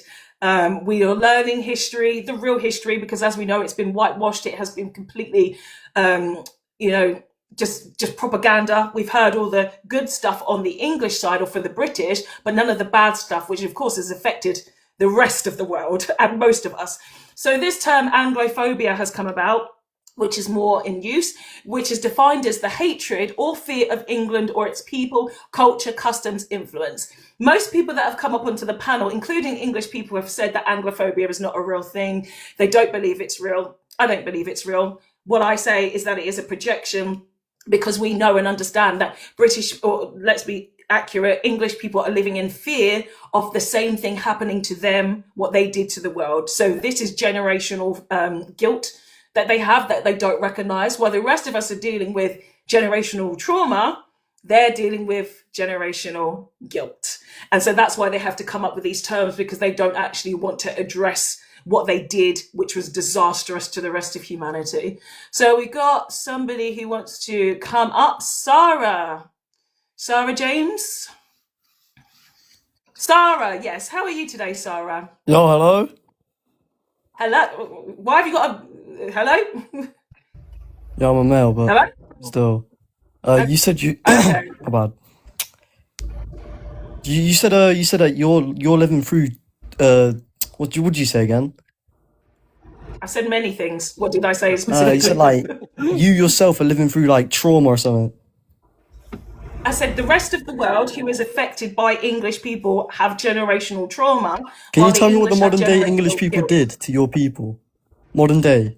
So you don't understand the word generational? Well, how should something we haven't done ourselves, we should be prosecuted for it? So you don't. Do you understand the word generational? Yes or no? Yeah, I do. Should I give him an No, you example? don't. No, you don't. No, you don't understand it because you've just brought up generational trauma, and then you're like, "Wait, it's not today." Generational means it goes on for generations. Okay. So your parents, grandparents, grandparents after that. So what happens is so you inherit things from your parents. You inherit DNA. Right. You inherit the biology. Those things are inherited. So the guilt that people, when they actually went to these lands and caused all of these atrocities, it still lives in the body. It lives in the body. So that gets passed down to the children, even though they weren't there, it's still passed down. That's why you have people who are defensive and be like, well, I wasn't there. Yes, we know you weren't there. But unfortunately, in your bloodline, you did have people that were around for all that bad stuff, and they may or may not have played a very devastating part into world history. So that's what that means, Sarah. Right, Does and I that still make don't sense? understand how that should mean me myself as an English person, I should still. Guys, did you all hear me explain very clearly what generational guilt was and what Yeah, I did, and that has generational like no correlation to So, the but to my. Sarah, you're the only you're the person. Guys, did you hear? Yes, you heard me explain it. Can you give me a yes in the chat or no if you understood what I said? So we have people saying, yes, I understand. Yes, yes, you understand. Who else? If you don't understand, I can explain it again. I'm very happy to explain it again. People saying, yes, I heard it. Yes, yes. So you see, Sarah James, people hear me, but Sarah, you don't hear me. You're the only Can I person who just add doesn't hear something me. Can I add something to that, host? You know, If Sarah, I it's just going to want. be if it's going to be helpful, Yeah, I yes. If think it's it's going to be not, helpful. I think it's going to be helpful. okay. So, Sarah, I assume you were alive in 2015, right? Yeah. All right, cool. So your parents, when they were working, some of the tax money was being paid off to slave owners' descendants because the British government took a loan out to pay slave owners. Instead of just freeing people, they said, no, we're going to give these people money until 2015. So during your lifetime, slave owners were still making money off of enslaving folks. Do you understand? Yo, do you know what country ended slavery? America. What? All you're doing. So 1 minute, guys. This is what happens sometimes with English people. They can't hear. They have a hearing problem. They use this. They know how to speak. Sarah, you're demonstrating this very well. You just want to speak. You just want to speak. You just want to hear your own voice. Yo, You stop see here, strongmanning me, bro. we Stop actually do have strongmanning me. conversation, and we do listen to each other. I don't think here. he's. We educate each other. I don't think he's been explained it to him. Let's go. It's been explained to him properly. I'll give him an example. I'm from Zimbabwe, right? And we was colonized by the Brits. And when we claimed our country back, when we got independence, we got sanctions imposed on our country that led to us having hyperinflation. So we couldn't trade with any European countries because of those sanctions. We're only just starting to recover. But this is some of the things that happened. You colonized our country, we claim back our independence, and then you impose economic sanctions on us to the point where we can't sell our resources. But when you were in charge, when Zimbabwe was called Rhodesia, you managed to trade. You managed to trade and monetize up Zimbabwe and all the other southern countries. So there's that part as well, if that makes sense. No, it doesn't make sense to him. So my question to everybody is, shall we drop Sarah James from the panel? Yes or no? Is this a drop? Yes or no? Or should they stay? Yes or no, guys? Give us a yes or no in the chat. Let him stay. Let him stay. He's learning, you know. He's learning. I think Zara. People are saying yes. Yes. Bro, I don't even think I you're think you mean Anglo-Saxon. You're straw probably man. Romanian, man. Sarah, the phrase is actually straw man, Alright, not cool, strong bro. man. Cool. It's straw man. Alright, do you want to talk about crime in the UK? You mentioned about generational trauma. and you're not here to learn, and we're the Want rest to of us talk are about learning. crime And in the people have UK per decided, capita? the people have decided that you're going to be dropped. So enjoy yourself down there. I'm not a strong man. But he's learning though. I I'm think not a strong man. he's just learning a few things, and he's he's He's getting not to know. learning anything. He's not learning anything. He's hermit sapien. He's reading a script. This is what these English people do. Is But they he's Gen reach their Z limit though. of their they 1 minute. They reach their limit of understanding, and then all they do is just copy and paste the same thing. They have the script. Good to see you, Kruger. Let me just say some hays to people in the chat, because sometimes it gets so busy on the panel, I don't get to say hello to the people who are here, who I really enjoy seeing your names down there. Rasta Pinky as well, you've been from the beginning, thank you. Kruger, Hermit Sapien, always my girl, is always here, wonderful mod. Mazzy as well, good to see you. Malcolm X, good to see you. I'm not sure if I've seen you in my chat before, but it's good to see you, and I'm glad you're making comments down there. Thank you so much. This is Beth, always a joy and pleasure to see you. Sunshine Canyon, welcome. I'm not sure if you've been here before, but welcome. Also T Zeno as well. Thank you so much. Major Leanne, welcome. Hi to you as well. Liz Hill, yeah, you said drop him. We did. Shan as well, you've been here for some time. Good to see you too. Moldy Tangerine, good to see you as well. So thank you so much, everybody, for being here. So yes, Sam, hi, I like your video. You should be a teacher. You got good speaking skills. So Sam, I think I've seen you before here. Thank you so much for the compliments. Really appreciate it. This is the universe what wanted me to speak and to teach, and that's what I'm here to do. So thank you. And Jangir, as always, really good to see you. Who was going to speak there? Was that Derek? Was that you? I was just going to go to, that guy that was here a moment ago. If he's still in the comments, I was just trying to get through to him. Right enough. His parents, the parents before that, weren't the ones that invaded the countries.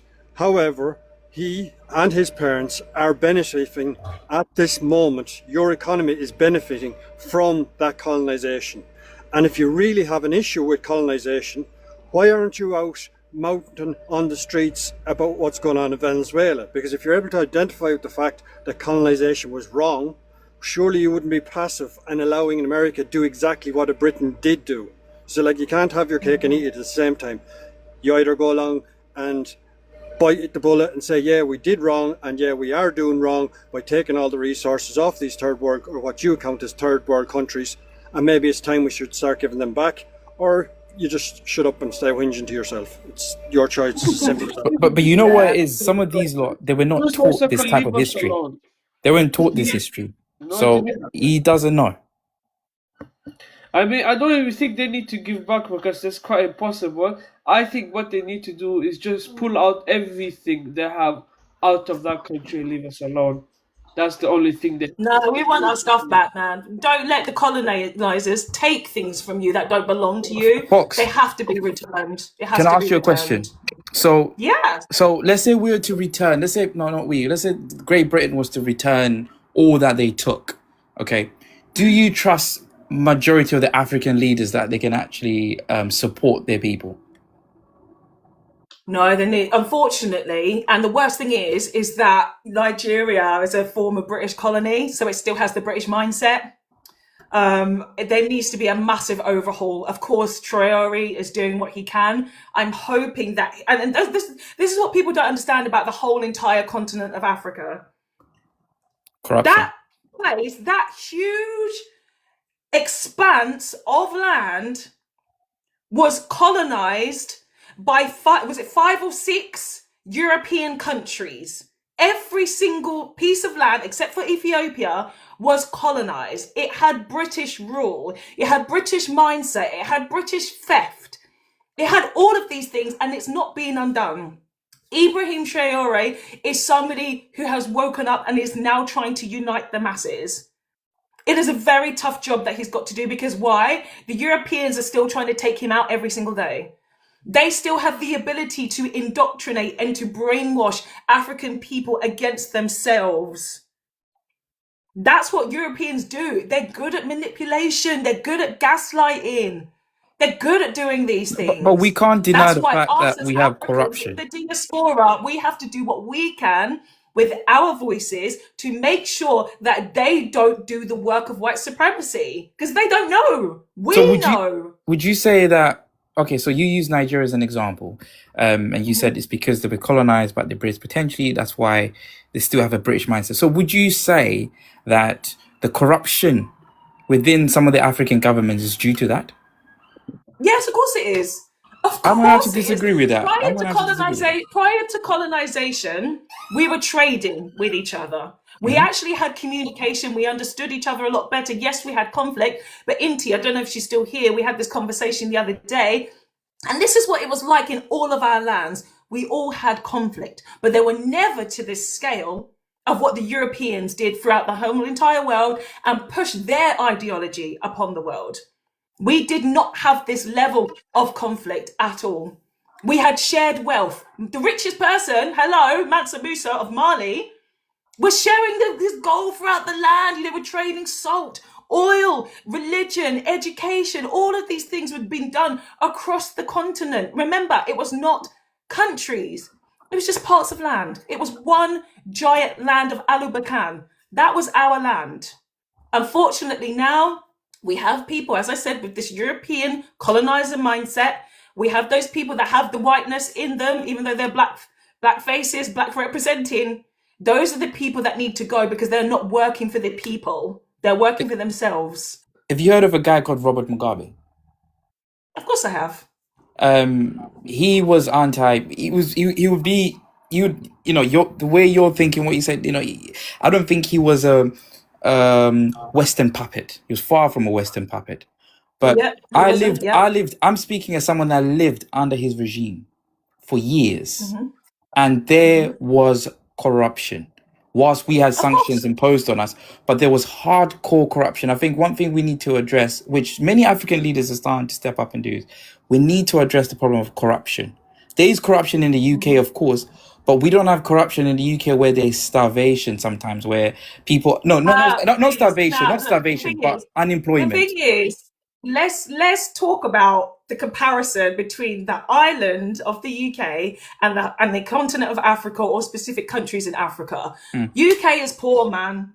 Please, let's stop believing this lie that the sixth richest country doesn't have homeless people, doesn't have millions of people on benefits, doesn't have people dying every day of starvation, doesn't have people dying every day because they can't afford to heat their houses. How many thousands of old people died during the COVID? But you can't compare that. They needed to get rid of those people because there's not enough money in the UK to go around. The UK is a poor country. It is just a polished turd. That's all it is. You think because there's all these shiny buildings that the country is rich and everybody is prosperous. Everybody is struggling every single day. It is very good at painting this idea that everything is good, but it's not. Well, I'm not saying that the United Kingdom is rich. That's not exactly what I'm saying. What I'm saying is, okay, yes, there is corruption in the UK, but the corruption you can lose a job and still get welfare support in this country. You can still get benefits and all sorts. We have in majority of African countries, right? We have enough resources to trade with other countries to support the people within that country. The unemployment in African countries is unreal. It is unreal. I was there last year. It is unreal. So many young people are educated and they cannot find a job. Again, they move and they go to they become part of the diaspora. They move. The fact of the matter is, when you have countries that have been completely destabilized by Europe, when you look around, you think, do you know what? I do deserve better than this. So you can't blame people for actually getting those qualifications and moving, because guess what? They become more qualified than the people in these other countries. So you're implying that they move out of Africa to diaspora? I'm hoping now that because people are so educated, don't talk over people. We're having a conversation here, British. Wait your turn. You see that there's plenty of other people on the panel here waiting their turn. Please wait in line. I can't talk to a million people at once. I've only got one mouth, and so have you. I've forgotten my train of thought now. This is what happens when people interrupt. You're talking about diaspora, that they can move to the diaspora. Yeah, so the diaspora is waking up now and understanding okay, this is the work that I have to do, and I can then eventually go back home with my knowledge. As I said, I'm a descendant of immigrants, and I'm using my platform to educate my fellow Nigerians to say, guys, this is what we need to do, build our wealth, and then come back to our lands. Because my cousins are doing the same thing. My auntie, she's still there, but my family, we're doing it, So it's all about conversation. Don't buy into this nonsense of trying to compare the UK and everything, because what happens, we see a lot of people in the diaspora that go to the UK and say, what the fuck is this shit? Like, this I is not know. what I expected. This is not I what agree, signed and up for. we can't compare. But then again, what I'm trying to say is, just my last point is, colonization happened. It was wrong, yes, but we need to move on and rebuild Africa and cut down the corruption within the governments. We can't carry Do on you know how holding many on times? Do you know on how many to the times we have colonization tried trauma. to rebuild Africa only for the Europeans to stop the building of Africa? Exactly. Do you know how many The leaders? way that you're talking, right? The way that you're talking, you're acting as if it hasn't been done. It hasn't been attempted. It's always attempted. And then what happens is the Europeans come, they build up these lands, but only in the way that is compatible to them. And it's not our energy. It is not our being. We don't want to live like the Europeans. We want to live like us. We want to live like us. And that's it. Thank you so much. Let's talk. We're going to move to the next person. Ollie Simpson. Ollie, do you want to unmute yourself and add yourself to the conversation? All right, how are you? I'm good. How are you? I'm not too bad. I'd just like to say, I'm a young man from the north of Ireland, which is currently under British occupation. But over here is a perfect example of how British people react when they feel their culture is being erased. Do you know what I mean? Like, see if you know the history of over here, see if you know what happened during the Troubles, see if you know what happened during the War of Independence and stuff. It's recent. There's still like high tensions. Do you know what I mean? They're just like, I don't know, they get scared and then they start attacking everyone who's not them. It's the same thing everywhere in history. Yeah. Belfast. Yeah, definitely. I do want to know kind of a little bit more about north of Ireland and south of Ireland, how people are feeling there currently at the moment, because I would love to see a united Ireland, like really and truly, I would love to see it. But I do also see, and I see a lot of Irish people, well, actually more, let's say Black Irish people actually, who are saying that they are seeing more of a rise in racism towards Black people, which of course is crazy considering how the English oppressed the Irish, and the Irish has experienced horrendous racism by the English and the British. So I find it very sad, that point. But from your perspective, Ollie, what would you say is the kind of general feel, if you can? I would feel that like in the last few years, the racism has got way worse in Ireland. Way worse. People in the Irish on the left side of politics can't have a term for these people. We call them West Brits. You know what I mean? Because they're acting like the colonizer. Yeah. Do you know what I mean? Like all these people saying Kulak says no, all this. We don't see them as real Irish Republicans. You know what I mean? That's not what Irish people stand for. No matter where you go in the world, you're going to see an Irish person. You'll see an Irish bar. Our diaspora is probably the biggest in the world. You know what I mean? I don't really see the sense in it, but I don't know where the other people come from. Like, people are racist towards in America, in Boston. A lot of like see Irish Americans and Irish people. America, a lot of the police in America from a so-called Irish Catholic background, and they're notorious for the last 200 years of oppressing Black Americans. You Irish are not as innocent as you like to paint yourselves. You guys were part of the British Empire that enslaved Black Africans. And don't forget, we were the first colony. Get out of here about your so-called innocent victim mentality. 1 minute, don't talk over each other. Don't talk over each other. I'm sick and tired of these white Irish pretending they're not colonizers as well. They've colonized the Caribbean, Jamaica, and Black people in Africa. They're equally as racist. They're end of the day, they're so white. He's punched you. Did you see that? So for everybody, that is definitely not a white face behind the Irish accent there. You know what I mean? But there's a big thing. Irish people from Ireland and Irish Americans, there's a big difference. See, like especially with all the racism stuff, Irish people. There's no difference. They're still white, skin pale Europeans. End of the day, they still have loyalty to something called white supremacy, the most dominant economic and political and social system on the planet. Thing. White power. European. White power. Shut the fuck up. Boring. Goodbye. They're dropped. Yeah. Carry on. Hold on. Why is it fine for this IC guy to just be blatantly racist? Irish people weren't really considered white until fairly recently, to be honest. Like, Irish people in Ireland have went through a Islands in very, very Europe. different experience than What are you Irish on people in about? America. Islands in Europe is in the northern hemisphere. What are you on about? Do you know Irish history? It's It doesn't sound like you do. It's called. You don't know Irish history, then, mate? They're exactly like Anglo-Saxon. But we're different people. We're not even related to We're talking about Anglo-Saxons. Okay, 1 minute, guys. The 1 up- minute, the guys. This upper is kind of class, like the new for Protestants me in to England called understand. them, yes, I they see called them 1 minute. peasants, I'm but going they to ask were. you. I see 1 minute. Who else is talking? Please don't talk over me. I'm going to ask some questions. I want to ask you specifically, and then I'm going to go back in order. It's just because, of course, we're on the Irish conversation now, but then I am going to obviously bring it back to English because that's the topic here.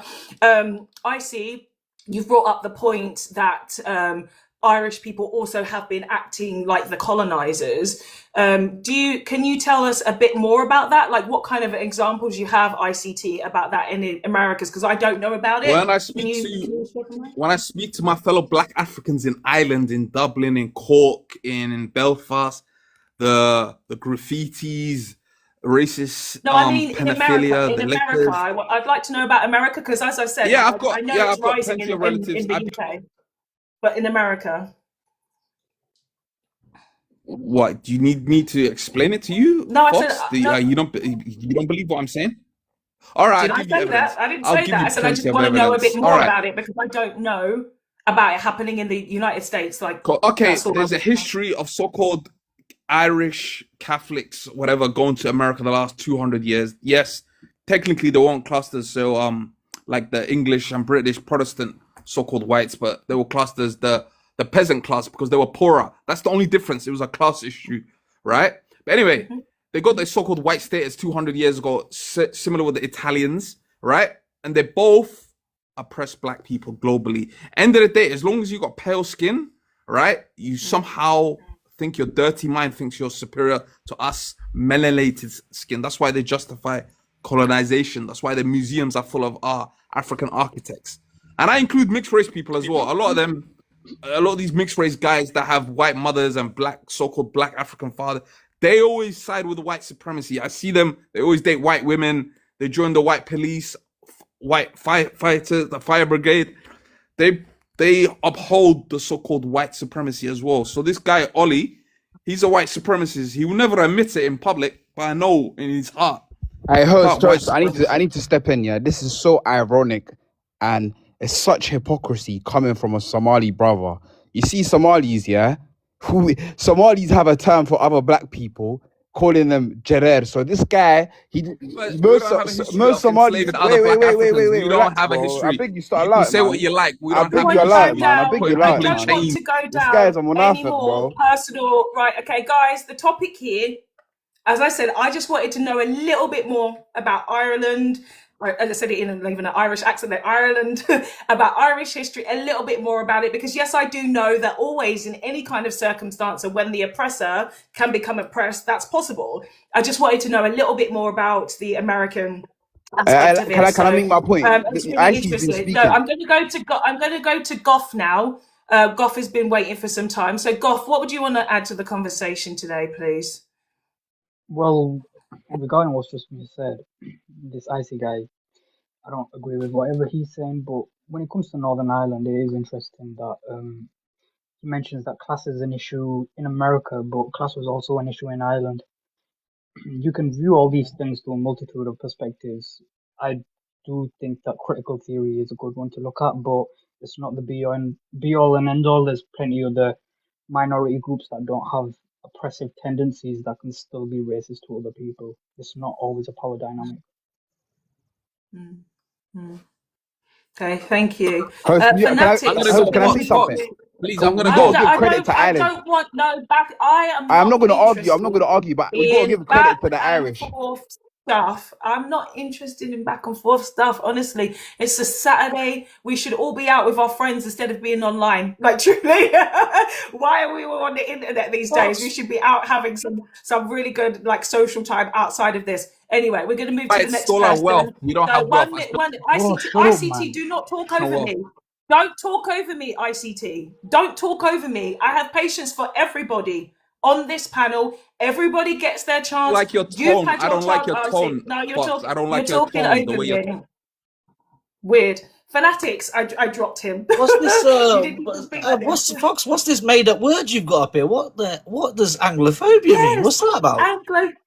Fanatics, first of all, good to see you again. Good to see you too. Good And to see thank you you too. for being here. Thank you for being here. Yeah, so Anglophobia, this is obviously a term that, I mean, I see it personally, of course, you know my content, Fanatics. It's very much about English people. So they're like, oh, you're Anglophobic. And it's like, huh? Do I hate English people? Am I afraid of English people? No. I think the fact that you're a smiling, custom. happy. I think the fact that you're a smiling, happy person who's showing the world that look, there's a big world out there, and there's beautiful countries out there, black and brown countries, and there's people who can do it. I think that might be scary for him, to be honest. And I think the fact that the world is waking up, and we've just seen somebody come on here thinking he had all the power in the world, shouting some white power, white power. Suddenly his power went away by a black woman in a second. I think that was beautiful to watch, and it's beautiful that so many youngsters are getting to see this, that they can see that BLK and brown people get empowered, build your communities. You ain't got to listen to these people, man. The old systems that they used to have, that used to work, we know it. We've done it. We're deconstructing it, and this is how you deconstruct it. You go and you build your communities, and they're panicking now. You know, they're giving you all this narrative of immigrants coming over here, and getting you to try and say, no, we're going to hang on here. No, flip the script. Say, we're not hanging on here. You lot carry on. Let's see you lot do it. They can't do it without us. It's very true. I mean, look at their existence right now. It is all about us. They're not really talking about themselves. They're so obsessed with immigrants, the descendants of immigrants, and they're taking our jobs, and they take this from me, and they do. Like, yeah, but what are you doing for yourself? They don't have any future, and that's why they think that if they get rid of all the immigrants, they'll all of a sudden have a life. They won't. It's not going to happen. And somebody else brought this up on another live, or maybe it was on yours, Fanatic. I can't remember. Someone was saying, and this is what has always happened historically anyway for British people, is they just look for the next group to oppress. First of all, they oppress themselves. They oppress their neighbours. Then they spread their oppression. And so if all the immigrants go, they'll just go back to oppressing themselves. Yeah, no, that's more than likely was. That's why these Irish people are probably panicking now, Fox. They were the first to have it done on them, weren't they? But they'll probably return back there again. Yeah, they were, and obviously they don't want that to come back again. So none of us want that to come back. But how's again. the sunshine out there, sis? Conversation. How's the sunshine out there, man? It's raining today. It's raining. It was actually, at the moment, because it goes sunny and it goes cloudy and it goes cold. It's been raining today, but tomorrow sun is coming back, so it's a good thing. It's still warm, which is a good thing. You know, but apparently you're not even civilized enough to have rains and stuff like that. Apparently, it's always supposed to be just sunshine and unbearable, isn't it? Supposed to be. Yeah, and all apparently, you know, I don't play these games with them people. I don't even use sarcasm, Fanatics, because they think it's real. They don't have the intellectual ability to understand sarcasm. So I talk truthfully. I live in a land that is very sunny, that has 340 days of sun a year. It is very safe. It's a Muslim country. It is secular Muslim, by the way, but everybody's born Muslim. And somebody earlier was like, yeah, Sharia law. You know how they shout Sharia law, but have no idea about what Sharia law is. It's like, I'm not under Sharia law because I'm not Muslim. Yeah, no. But it's a beautiful people need to realize, even like with things like faith and stuff like that people have been using this to kind of push division through us, right? Look, at the end of the day, you should recognize their games. And I think Fox is recognizing their games. They're using politics, religion, anything they can to stop this movement building. And you people need to understand that, man. Anybody who's listening, you need to understand this. They're going to find things where they can divide you on. So when you're saying things about Somali versus Asian or Asians versus BLK, they're doing this on purpose. It's deliberate. They can see what's going on. They can see the Asians, the BLK people are waking up and they're building their own communities. So they're pushing this narrative even more. And we need more people like Fox, and any of you lot listening, support her more and more often. Thanks for having me up, Fox. All right, take it. Just jump in. The signal went. To the guy that was there a few moments ago, I don't see him on the panel now. I'm saying it now so as other people could maybe pick up on it. When it comes to Irish history, there's a difference between Scots-Irish and Irish. And yes, the Scots-Irish would have got themselves heavily involved in the judicial systems, for use of a bar word, in America. Let that be the fire brigade, let that be the police, you name it. They traditionally would not have been Catholic. this Catholic Irish that would have been forced over to America would have seen themselves at the same level as the treatment of black people. That's why an awful lot of the Irish ended up in Jamaica, based on what people call a famine, which was in actual fact a G-side, because the English went along, took up all the Irish food, refused to give the food back to the Irish, shipped it off during the war to other English people, and left the Irish rotten potatoes with no food. So hence it was actually closer to the Germans. I think what the main concern is, Derek, is like, yes, we understand, and yes, we know that the Irish were oppressed and they faced horrific things. But as I said, we don't want any oppressors. And like even Fanatic said, when you have all these other groups of people, you don't want them to start doing the work of British supremacy. Right. Oh, so, you know, 100%. every single group of us, you know, we've all been oppressed, but we don't want to be going down the same route. We don't want to do the same things as what they did, because that's obviously not for the benefit of the world. But I'm just going to go to the comments for a section. We've got Sass Mike 9 that says, why are you unmuted? Who's unmuted themselves? Don't do that. It says, Sass Mike 9, why this living white country? So if you actually got some proper sentences to actually say, then that will be actually really good. Carl, good to see you here. The Irish Zionist, a bit weird. Fear of not being British. Huh? Well, Sarah Senorita, the phobia backfires on the English colonizers. Absolutely, it's projection. Richie O, as a British person, I'm utterly ashamed of how we treated the Irish. But Richie O, I think that maybe, and you can correct me if I'm wrong, you only may be ashamed of how you treated the Irish, but you don't care about people who are black and brown. Correct me if I'm wrong, because you said earlier that you fly the flag now. Correct me if I'm wrong. Do you actually care, or are you ashamed about how the British treated black and brown people? We'll see how you stand there. Okay, so we got now, I think, Minciers is next. Minciers, welcome back. How are you? I'm very good, Foxy. How are you? I'm good, thank you. So, yes, Anglophobia. So I was listening to the Ice Guy, and that's the reason I had come up. But it's just to explain it this way so people will have a better understanding as of today. So when you're looking at the Irish, look at the travelling Irish, the Northern Irish, the settled Irish. These are all labels that came out of colonisation, and you suffer them accordingly. Ireland was the first country to be colonised. It was created here, the system in itself. So, and the difference between the Anglo-Irish and the Catholic Irish, if you're looking at what dates the Irish ended up in the Americas, anything in the 1600s would have been victims. Anything after the 1800s would have participated in chattel slavery and colonization. But if you look into the genetics of those people, you will find them to be Scottish or English. And that is a conversation that Ireland is yet to have, because we have descendants in Ireland thinking that they're Irish, when in reality their genetics is not of the island. So given that we are the first, it is very confusing here. But what I would say, people bases their arguments on people that have never been in power. So if you were to look at that, my people is in Irish Travellers, everybody knows them in this country and England. We were created out of colonisation. We are the oldest people genetically on either island, England, Ireland and Scotland. And that is a fact. So if you were to look at the research from our perspective and the fact that we've never had power historically or currently, it exposes what colonisation is. Does that make sense?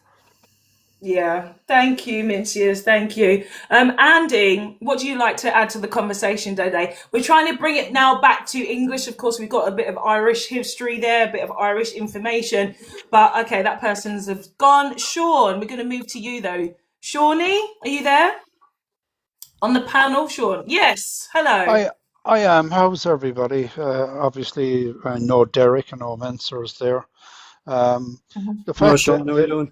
I'm very well, Yeah, guys. so How are we're you? going to try, we're trying to bring this now back to the English because this is the topic here. So let me refresh this for people who have just come by, people who don't know what Anglophobia is. Let me read it out for you on the screen. So Anglophobia is definitely a term I'm seeing more and more these days, that English people think that there is a hatred or fear towards them, towards the people, the culture, customs, and influence. Excuse me, sorry.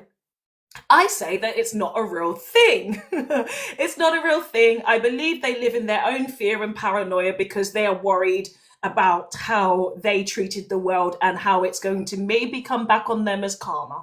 And this is why they need to come up with these terms, because they don't understand generational guilt that they may have.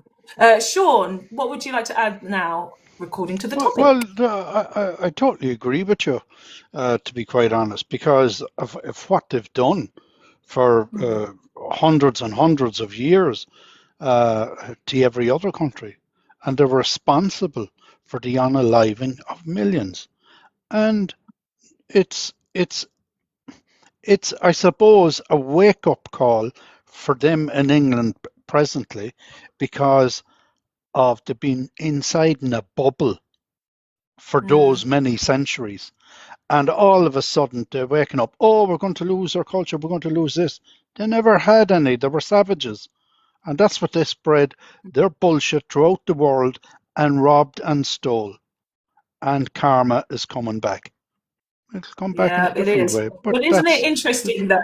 Isn't it interesting the karma that they're getting delivered is nowhere near the barbarity that they bestowed upon the world. If they look how fast they are crumbling over nothing, right? They've not experienced actually anything in the grand scheme of things, right? In comparison to what we experienced as people, they are experiencing only like 0.00005% of it, and already they're crashing out. They are so yeah, sensitive, Herbert said. brainwashing for centuries. And it's full of Yeah. pomp and circumstance. That's what I'm saying, But thank you very much for So we've having me got, up, Fox. Yeah. thank you so much. That's okay, no problem. So we have English people, of course, they start to threaten because this is how they are. Scouse Wofford, karma, you want to be attacked in real life, you've experienced nothing. Sass Mike says, war. Scouse Wofford says, we're coming for you in real life. Like, English people want to behave like they're such civilized and great people, but yet you have people, English people, that come along and threaten you in the chat over some conversation. Yeah, English people, keep showing us exactly who you are, because you are the people that created this propaganda about yourselves, saying that you're all very perfect, very civilized people, very you have manners and all this kind of stuff, but yet you always come to these chats, you start threatening people, you come up on the chat and you start saying racist things. So we're seeing you. Keep doing it, truly. Keep doing it, because it's been very annoying for us to be like, English people are racist, and other people being like, nah, they're not racist. They are. They are. We're racist now, someone says. We're racist now. At least they could admit it, they are now, even though we've known them to be so historically. You've got them admitting it. Finally. Yeah, well, do you know what? We actually are racist. Oh, would you look at that? Rebel, how are you, love? Anglophobia. Are you being for real? Well, Rebel, you hear some sort of shit, are you? Yeah, you know me, right? This rhetoric, this narrative, I mean, even only last week, right? Earlier this week, it was not recent, bloody hell. Yeah, Trump came forward and said that white people are being victimized because of the Civil Rights Act of 1964. I mean, how ridiculous is that? I think that was brought into American law for the inequality treatment of BLK people. Now he's trying to hijack it and use it as an excuse that white people within his country are being victimized because of it. I mean, this is an act of law that was the format for inequality laws within England, and not just for this country, but for most countries in Europe. They use that Civil Rights Act as a format for the inequality laws within their own country. Now, racism is a very funny thing. We didn't create it, the Eurocentric elites did. Yeah, they did it purposely as a power structure. See, what happens with racism is become misconstrued over the years because it's become an umbrella term for other elements within racism, in it. Microaggression, interpersonal, phobias, fear of something. But when we get right down to the foundations of what racism was created for, so basically people within the European Eurocentric elites could oppress other people in the global south and justify it by saying that they're less human than us. We know what it's all about, really and truly. That is the foundations of racism. What we're seeing now is a resurgence of racism within the actual westernized societies because they think they're being replaced. Not my problem, okay? If you want to not be replaced, then I suggest you stop firing blanks and having more children. It's as simple as that. Yeah. So why is it a my problem? It's a you problem, yeah? It really is a you problem, right? What they fear, right, is being replaced. This replacement theory, right? The world is changing, right? Every society outside the demographic of this society that we live in, which is, I must admit, is close, so intricately entwined with racism within every institution that exists within England. Multicultural societies, because immigration is becoming more prevalent within every society around the world because people are moving around the world. So whether you like it or whether you agree with it, it doesn't really matter. It's going to happen. Nobody's going nowhere. No one's going to stop moving from country to country because that's the way it's progressing. That is the reality of it. The thing I try to make people realize, moving away from racism itself, is that the quicker you align with this natural progression of our species, the easier it's going to be for you in the future. The more you fight against it, all you're going to do is cause yourself more internal trauma. Yeah. And as for racists on the panel, not on the panel, sorry, I apologize to everyone on the panel. In the comments, it's not a me problem, it's a you problem. You have so much internal hatred for yourself. The only way you can alleviate yourself of that hatred is by projecting on other people that don't look like you. It's really that simple. So once again, I've been fighting against this whole narrative for the last 6 decades. So the question I want to ask the people in the comments is this. During World War II, white people in this country sacrificed their life to stamp out an ideology, which was fascism, yes? Only then, since 1945, this government in the UK has allowed certain politicalised, recognised organisations that are fascist to exist. Do you not find that a bit disrespectful in the memory of the people that actually sacrificed their life? White people, I mean, obviously there was other people from other colonies like Caribbean, America, but let's just focus on the white people that sacrificed their life to stamp out the little Austrian Peter and his ideology. Do you not find that disrespectful? That they are allowing that now to continue? Would you like to say with A.K. Chesterton? Would you like to talk about Nick Griffin? Would you like to talk about Tommy Ten Names? Would you like to talk about Enoch Powell? I would love to have a conversation on an intellectual capacity with these people and explain to me how by painting a St. George's cross on a war memorial while at the same time you are throwing racial slurs at somebody who have brown skin and doesn't look like you. I've landed. Thank you, host. Thank you, Rebel. Thank you so much, Rebel. Yeah, exactly. Like it's such the most bizarre thing. I mentioned this earlier as well about, and even on previous lives, how is it that the Western Europeans have got to the point where Zionism, Nazism, and fascism, and Jewish people fighting Nazism, how come they're all the same thing now? Because the great replacement theory that they believe is just, we need to hang on to any kind of whiteness. So it doesn't matter if this person was my enemy before, now they're my ally. They are my 100%. Ally. And I need to have more strength in whiteness because the black and brown people are coming after us, even though we're not. It is all in their mind. It is all their existential struggle and turmoil that is all bubbling to the surface. And they think that they are so freaking powerful, but they are the most timid, not even timid, most afraid, scared people on this planet right now. Because how is it that we can all be in different countries and yet we're still feeling their shit? How come? Do you think that England would be where it is without what they did to like India and everywhere else? Do you think that they would? Of course not. No, of But course they don't not. want Like, to. And we they're know like, that they stole like 45 trillion from India, you know, the division and racism and enslavement of people from the Africas, the trillions of pounds they made from these bodies they didn't see as people. Thank you, Saoirse. Good to see you. I You know, still can't everything believe that they the UK literally has is like on the went. back of everybody else. And literally, I can't believe they still got to do that. And it's obviously part of history, but like I can't believe that they just literally went and stole and robbed, and they're just still not. Yeah, but accountable. the problem is that English people were built differently to other humans. English people don't have a direct line to the original humans. Like, humanity is 300,000 years old. White people are 8,000 years old. An English tribe is only 1,500 years old. And the way that they approached the world was completely different to other people. Even empires, they already had their thing. So what I like to do is compare European empires.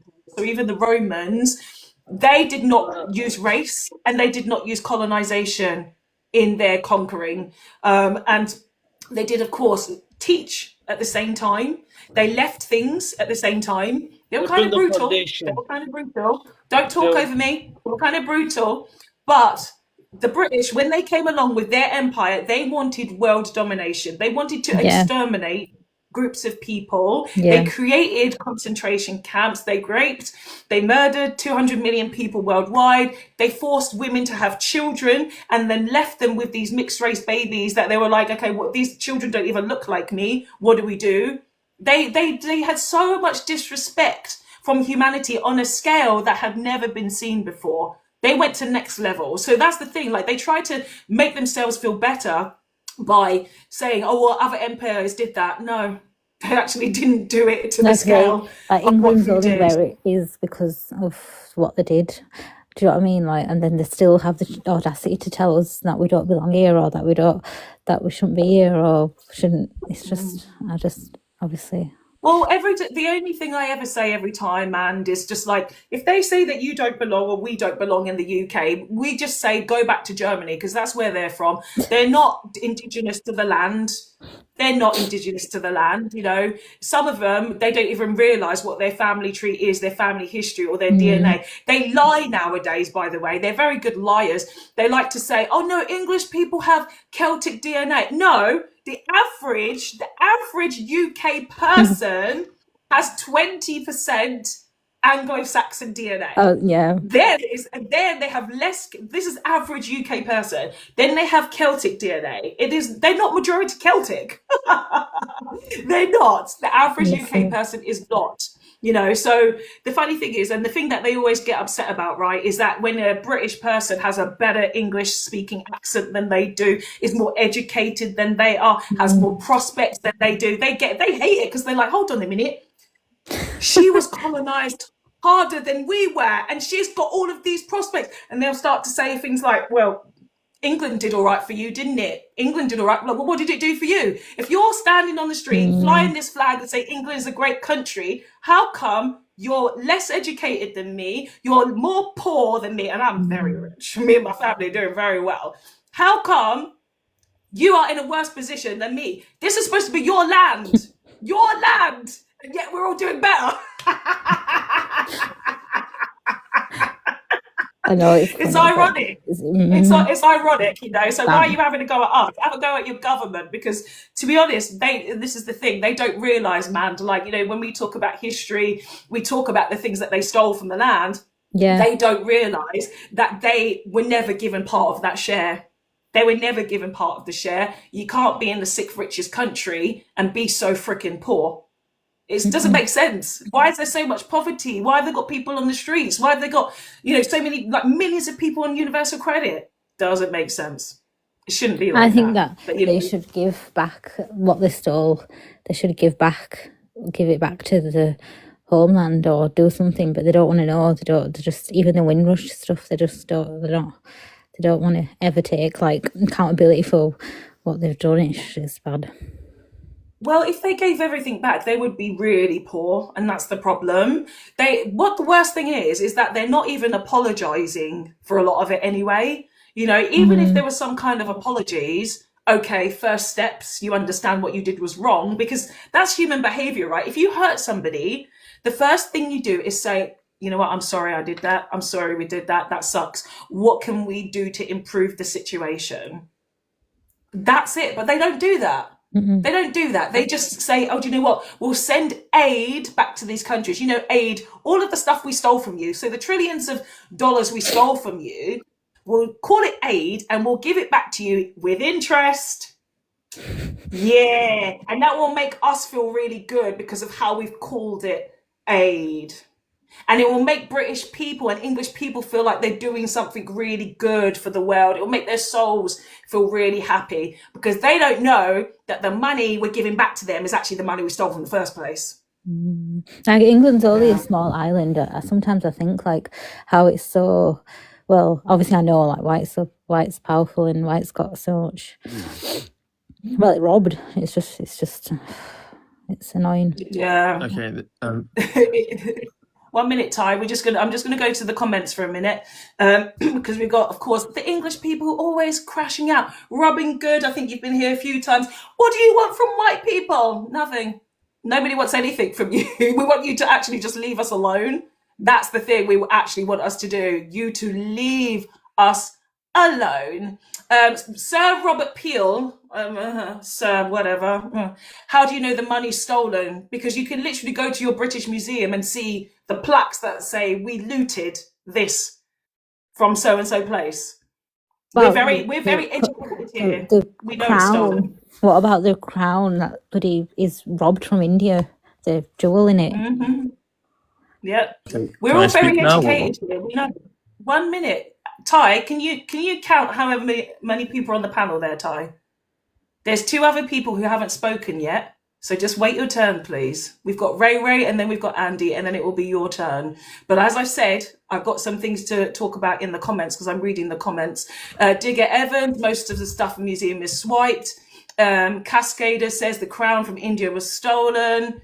We got, Malcolm X, the British Museum is full of stolen goods. Sarah Senorita, there is evidence of English thefts. We're all very aware. Robin Good says, you moved to white countries and we should leave you alone. Who's in a white country? I'm not. Who's you? Who's you? Everybody is very aware, except for ignorant English people, that people are not only coming to the UK to work, they're not coming to be around you and your negative attitudes and your bad vibes. No one is coming to associate with English people at all. Okay, Ray is here. Mandy, stick around. Thank you so much. Ray. Yay! Sorry, I It's thought been the so coffee. long. Hi, Queen. It has been a long time. To the man who was on before, I can't remember his name, but the one that was absolutely just dropping facts. Lyrical God. He made a point about which Robin Good's now going on about in the comments. You cannot sit there and be like, why move to white people's countries? But then there's this now epidemic of white people moving to places like Australia, Spain, Barcelona. Don't want you there either.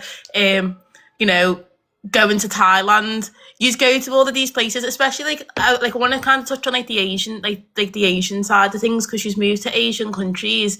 You then walk down the market and you'll see crickets being sold, which is that's a normal food when you go to Thailand and Malaysia and all of these places that you think are exotic. These are just not. This is just normal. Yeah, then we'll get on to Dubai in a minute. But then, then you're complaining because there's no chicken nuggets and chips, but you chose to move out there.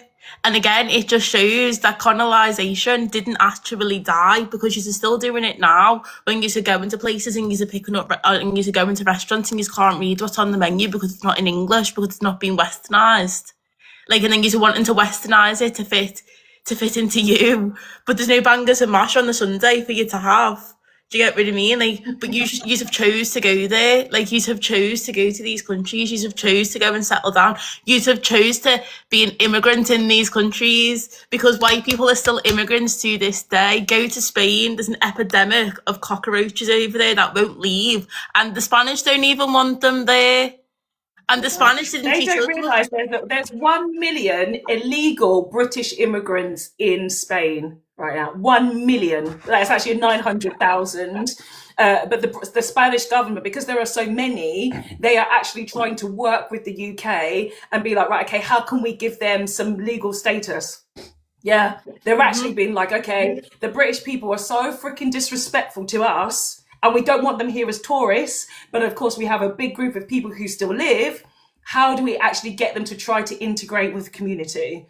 I don't know why they're thinking that. They should deport them all, because that's exactly what the British would do. If there were Spanish people in the UK, they'll be like, deport them all, deport everybody. We don't want anybody here. They should be treated them exactly the same way. So we'll see how that goes. We'll see how that goes. Robin Good, you've just said it again. Should migrants respect our culture, or is it only one way?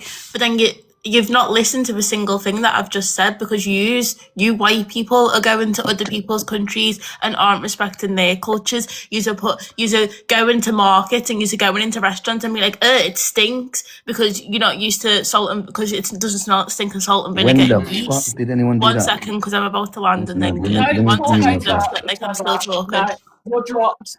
You're dropped. Don't do that. Don't do that. You just go to these gorgeous places, and because it doesn't stink of mold and yeast and salt and vinegar and, year-old fucking stained carpets full of fucking vodka from all the fights that you're having, you just go to your local pub and you can't hack your ale and you just get all emotional.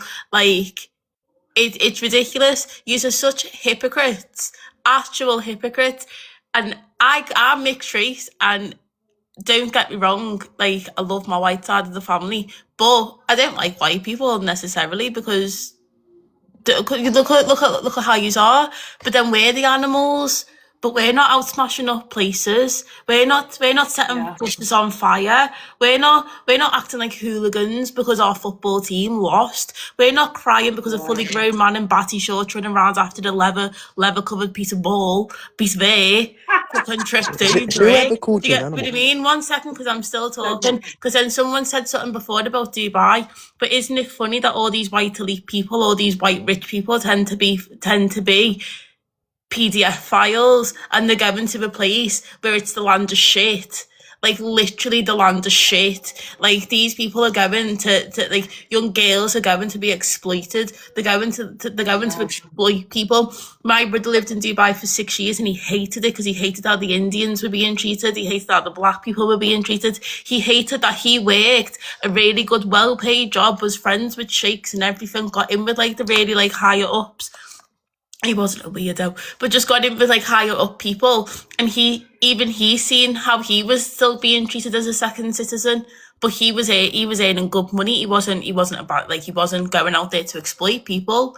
They hated the fact that he treated the doormans with respect, that he treated the taxi man with respect, because he wasn't out there to exploit. He was out there to experience, to have the experience, and he hated the experience. Hated it, because Dubai is a man-made country by PDF files that then invite young girls to come and shit on the chest for a couple of quid.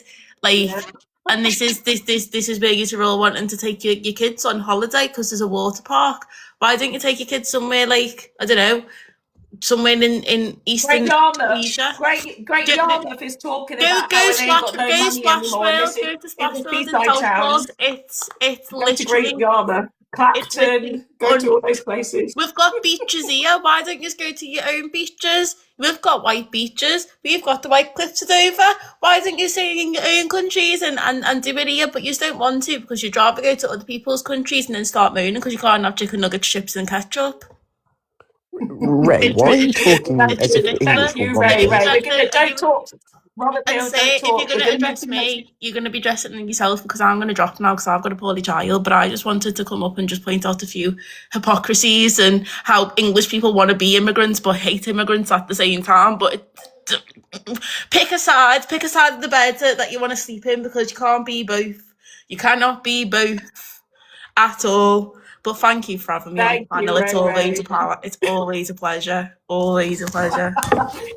Please don't let it be too long until next time. Please. No, I know. Right, I'm going to drop. Love you guys.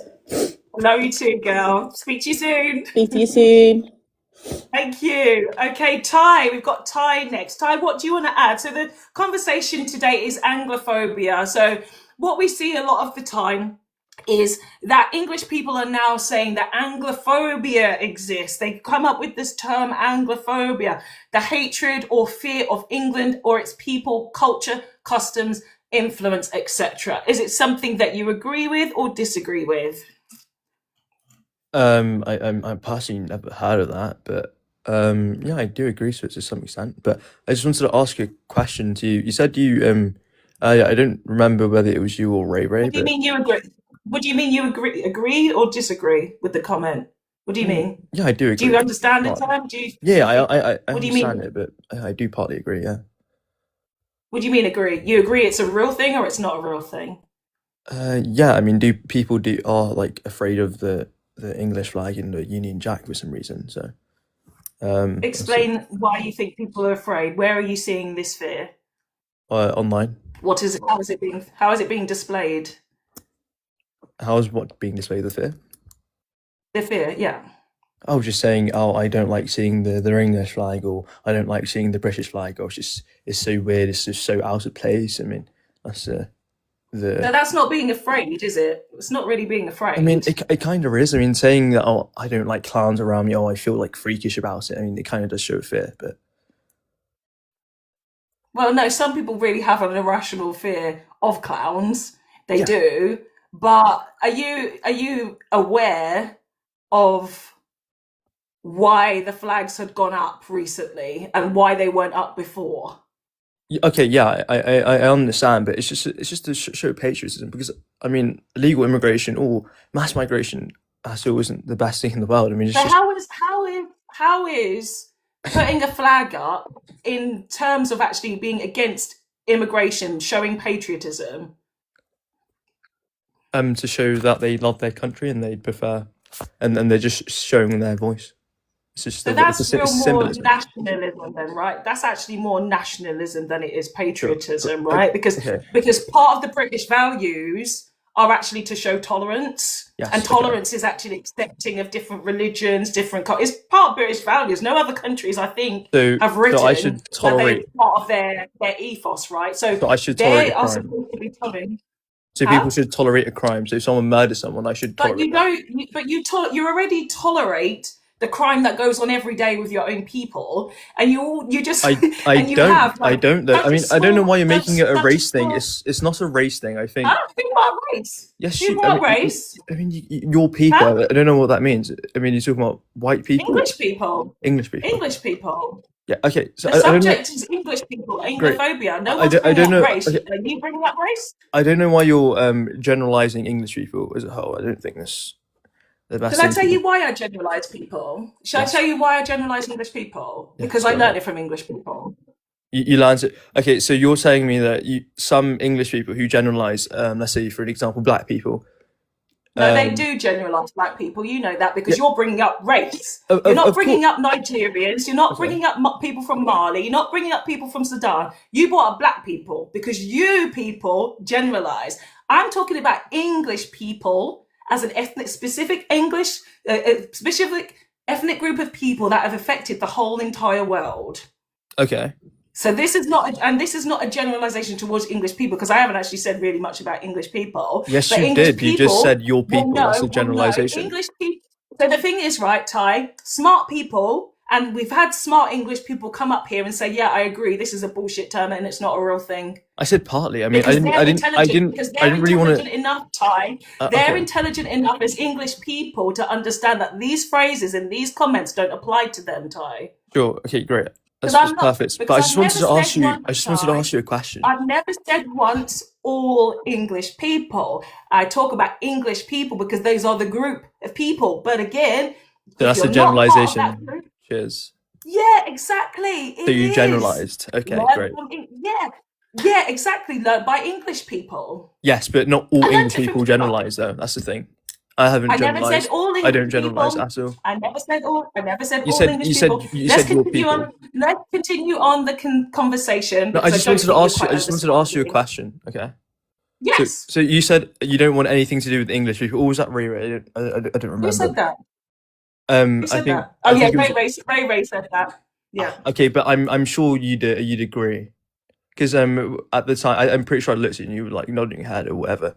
But I was going to No, ask. I mean, I if we don't. Let me tell you my feelings about English people. You've done a dirty to the whole entire world. You abused people, you murdered people, you raped people, you did all of these shitty things, and that's what we're talking about here. The English people that I do respect are the ones who can accept that and are also trying to make sure that that history is not repeating itself. Can I say something? No, you can wait your turn no, like I mean, no, everybody let him else say is something. doing. Why Asking not? like many times. Let him Go say on, something. Ty. Yeah. I'm not against him saying No. anything. Hmm? I'm not against him saying This anything. whose name does that say there? It says Fox's live, so I run the live and I decide who's No, going to no, speak just and let me when. say Do one you have little any more thing. questions? Do you have no? Because you've got other people who are also waiting. Why do these English people really struggle to wait in a line That's and wait to another speak? Because They don't they know have how this to pick it. entitlement, There's right? They 80 have people this watching. You're not entitlement, famous. There's 80 people happens watching. constantly. What That's happens that's constantly just is another you gender. have people waiting, and it's only ever English people that cannot wait their turn to speak. You see how there's, I don't know how many guests we've had up tonight. We've had so many guests that come up and they wait and they're muted this whole time. And you say, okay, now it's your turn to speak. So then we can have back and forth. And so we can actually hear each other. Because what happens on these English lives, what do we hear, guys? Fighting and screaming and yelling and all this uncivilized behavior that we know them for. We know them for being absolutely exactly proving my point. I just dropped him. Uncivilized behavior from English people. They always show themselves for exactly who they are. Yeah, they want to colonize everything. Sunshine Canyon, they want to colonize conversations. They want to run conversations. They just need to run their own spaces. If they don't want to actually show themselves to have manners, they need to just go in their own spaces. But yes, Ty, carry on. You've got some things you want to say, because I am going to end this very soon. I've got like 7 people who also want to come up, but I'm going to end it soon because we started 2 hours and a half ago. But Ty, what that else was did you want to say? another outrageous generalization. But anyways, I What mean, was? I think a lot of people do accept that. I think a lot of people do accept that the whole colonization was a horrible thing. It's taught in schools. I mean, at least I was taught in school that about the British And then Empire and here's the but. transatlantic I slave can hear trade. a And but coming. I can hear a but coming straight away. Colonization was bad, but no, I what's wasn't your gonna. I but, wasn't gonna Ty? say but. That was a bold assumption. I appreciate that, but I wasn't gonna say but. Anyways, I mean, yeah. I mean, I think English people are sorry about colonization and all of that. I mean, slavery was an awful thing. I mean, the British Empire did outlaw that. So thankfully, it was a horrible thing. But just saying, oh yeah, you people this. I mean, no English person who's alive today colonized anyone. I mean, no one played a part about it. No one played a part to it. It's just like, Guys, in the Cheating chat, from it. Oh, in the I want 1 to. minute, chief, 1 minute, chief, 1 minute, chief. Guys, did Ty just do a but there? Did he just say the bad things about colonization and then just try to say it was a good thing? Yes or no? Did he just do a but like I told him he was going to do? Did he just perfectly demonstrate what English people do? He did. He did. Yes. Yes, he did. Len, shut up. You don't know what you're talking about. no, I Yes. didn't. Yes. When Yes. did I? Do you want to Yes, quote you me? did. He absolutely. Yes, you did. You absolutely did. They're all saying yes, you did, because you did, Ty. Because You the did comment that said thing I what did. English Okay, people do. tell me what I said then. You said it was a good thing because you brought some benefits No, to I the didn't UK. say it was You a good thing. ended When the slavery. hell did I say You that? I said didn't say that. you ended No, things. no, And you said that it was I said no. I said that the British ended slavery, which was a good thing. That's a great thing. exactly. That's the but. That's not the That but. is the but right there. No, that's not a but. That That's is. I was saying Look, colonization man, was bad. That's I'm not saying. sorry. Thank you so much, Ty. I am dropping you because I can't explain to you the English language anymore. I literally can't. Yeah, these people bring nothing to the debate. They don't understand the things they say. They don't hear the things that they say. They try to backtrack. They try to forward pedal. Like, it's really a waste of my time. Guys, I know I've got a lot more people who want to come up onto the panel. This is the last group of people. Chief is going to be the last person here, and then of course we're going to have some final thoughts for these guys who are still up on the panel, and then we're going to end it for today. But this is the first Saturday I think that I've done, so I really appreciate everybody being here, especially you guys who've been here from the beginning. Thank you so much. CHB18, I see you here. You finally come here. We see you. Hermit Sapien has got something for you to do. She's got something for you to do, and I agree. So thank you so much, everybody, for being here from the beginning. Those of you who've come by later. Anoti as well, good to see you. The Map Society as well, good to see you. Sarah Signorita, thank you so much for the lovely compliments, and I'm glad you've enjoyed today's live. Thank you so much. Okay, so Chief, Mina as well, good to see you. Thank you so much. Chief, go ahead. You're going to be one of the last people. What would you like to add to the conversation today? Yes. What would you like to add? Yeah, I'm Foxy, I'm now Chief. I used to be Call Me 10. You remember me? I changed it. That's Call Me 10, baby girl. That's me. I changed it to Chief. Welcome, yes. You know, I'm a fire. I know this history so well, Sorry, being one minute. Let me just say something, Chief, to you. I am Go on. so glad you're the last person up on here, because you are this person, guys. Call Me 10, Chief. She made me laugh so much when she came up on my panel that I was thinking about it for days afterwards. Like, honestly, she's brilliant. Brilliant. Carry on, Chief. Take the floor. Girl, listen, I was listening to that guy, that's why I feel so angry that history are not being taught in schools in Western country. Do you know how many times I've been in school to fight over history classes being taught in school for my children, because they want to whitewash it, sugar coat it, and then in classrooms, because that's why you could see the intelligence and their outspokenness on this platform. They have nothing to offer. You just have to teach them all the time of the history, and all they could tell you, oh, you don't have to do this to English people. All the English people are not. They just don't want to be put into one basket, but they'll constantly put black people in one basket all the time. We all take the blame of a sin of one black person, but they constantly want to excuse themselves. Listen to me. Recently, I went back to university, and in a classroom, I'm going to tell you this story, because some things I gather all my life, just like people keep saying, oh, she's a very strong black woman. I say, listen, don't give me that honor. I don't want to take it, because that is how you put all this about black people so you can destroy us. Oh, it's a very strong black woman, so I can be able to take all your bullshit. Baby, I'm not going to take it. Like in classroom, you be in a class, and once there's a thing, about black men being treated badly, and I'm doing counseling and mental health now in uni. So we got this story about black men being being at the top of sanctioning. They will sanction and put you in a prison for no reason and just keep medicating you to kill you there. So I was like, I'm doing master's. My first degree, I had this. Black men or black people are in this category. I'm like, at this stage, there should be some changes. Why is it all the time you want to put black people in this category, constantly want to put us down?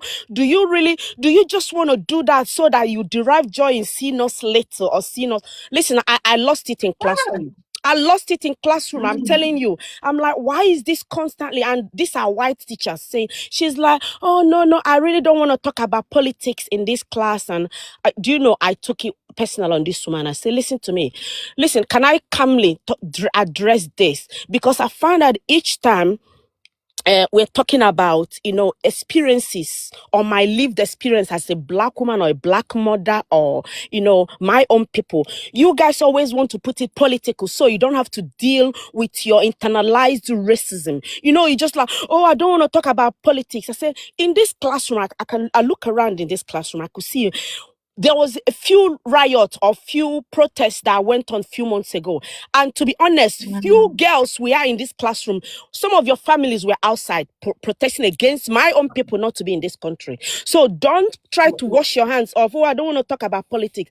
I think is there some kind of you just want to wash off your hands so you don't have to deal with your internalized racism. Whenever you start with that word, oh, I don't want to talk politics, it's politics. No, you guys have to deal with your internalized racism. Stop using my own experience as politics. So who told you my lived experience is politics? So you can wash off your hand from your racism, you're passing on to your children and your children's children. Listen, it's on and on. That's why when these people come into this platform, the way they speak to you will just show you how far they have gone. Their children will go in to bully other children in the school, and the teacher will making excuses for them. Oh, I don't think it's a racism. I say, I'm a black woman. I'll tell you what racism is. Stop teaching me what racism is. If you listen, it makes you look like you're fighting these people all the time, So yeah, when that young man is saying, "Oh, English people that will stop slavery," I say, do you ever think that you're going to owe human being for the rest of your life, then they will not fight against you? So why do you constantly want to take credit about racism? Why? Why do you just not want to, listen? Okay, we did this. It's wrong. Why do you always want to flip it around to make you look good? Listen, I don't know whether I'm wasting your time or somebody else is coming up. But when you listen to these people, listen, I'm telling you, that's why I'm like, I need a podcast. I need somewhere to actually speak the language. Some of them, that's because anyway, they don't really like to be told. They hate it. They just want to dish it, but don't know how to take it. That's why I love your platform, because you know how to just, hit it how it hurts. This is the reason why we're here, right? Because these are our spaces to talk truthfully about how they are with us. And they try to pretend, they try to lie, they try to say it's not like that, we're not like that, but yet we are. Because why is it that we all have stories like proving that we all have stories, not some kind of great conspiracy theory? This is how they are. And once you want to put up your story, they start, I don't think it's but listen to me. Listen, you keep saying it's not I've not seen one white person who is like Malcolm X, Martin Luther King, who is outspoken, actually wanting to debunk racism. Show me one white person, I will show you a lot of black people who have fought for civil rights all their life and die on it. And they keep saying, not everyone. I say, okay, how many times have you spoken to your great-grandfather, your mothers, your sisters? And I'm so sorry, you see our black men, you see them, or they're going to grab all these people. I say, listen, God forbid I'm the face they will use to show, my grandma used to be black. God forbid I am that face. God forbid I'm that face. I don't want my melanin to fade away, but to think our people think they want to fade their melanin. God forbid I am that face they will use to say, do you know listen, I don't want to give birth to my oppressors, because some of these children talking now, be surprised that their great-great-great-grandmothers were maybe black, but they don't know because it's washed off. It's washed off and they're back to be your oppressors. And they are talking from both sides of their mouth. And I say, God, I am black and proud. God forbid I am the face they will use to point out, my great-grandmother was a Caribbean, is used to be black. And then you're here protesting with your pale people against me. Oh, they have to deport these people and blah, blah, blah. And forgetting that. It's a mess. It's a mess. It's a serious mess, but when you speak on these things, people get triggered, or they'll start saying, only going around and wanting, but it's not all white people, it's not everybody. So, brother, it's not all black people that are worse as you are. It's not. But you put us on. Once one black people do one thing, we are all put into the same. We have to fight. Listen, how long do we have to fight racism before it actually ends? In everything. This is the thing, right? Racism is not going anywhere because white people are understanding the different types of racism now. They know their different brands of racism, and as I said earlier, they're now uniting. They're uniting in their racism and their hatred because it's they can so feel racist themselves at the moment. It's like heightened. And the thing is, they've always been racist, but now they're just uniting together. Anything that favors you fight for it. It favors them. It favors them. Everything favors them. You are in queue. But I do want to bring up earlier because Yeah. I mentioned anti-racist mum earlier because you said about who's the white person who's going to stand up. Anti-racist mum has been working for about 30 years so far, well, maybe even longer. She's had documentaries, she's teaching, she's going out there doing what she needs to do. She's also on TikTok as well. If you've seen her around on live, she is absolutely exceptional. But again, she's the only person really that I'm seeing that talks in such depth about the depths of racism, the history of racism, and she is also part, of course, undoing white people and English people's I've seen her. I follow towards her. that. I followed her and I like her. Good. But one thing I have problem. Listen, one thing I have problem with these people that marry black men or have mixed race kids. Listen to me. I've dealt with these people. I was in a hospital for so many years. I resigned for my mental health. When you still have to do, I used to have this girl that married a black guy from Edo State in Nigeria. This girl still joined the group to oppress me. I'm telling you. And to think she's gone to give birth to a mixed race children who are going to experience the same thing she made me go through in the hospital. Listen, these people have no lived experience of. Listen, they marry these black men or black men marry them. They still don't like black women. Or black, God. I'm telling you, it's still internal. That's why I keep saying, sense. if they have not dealt with the internal, they grow with it.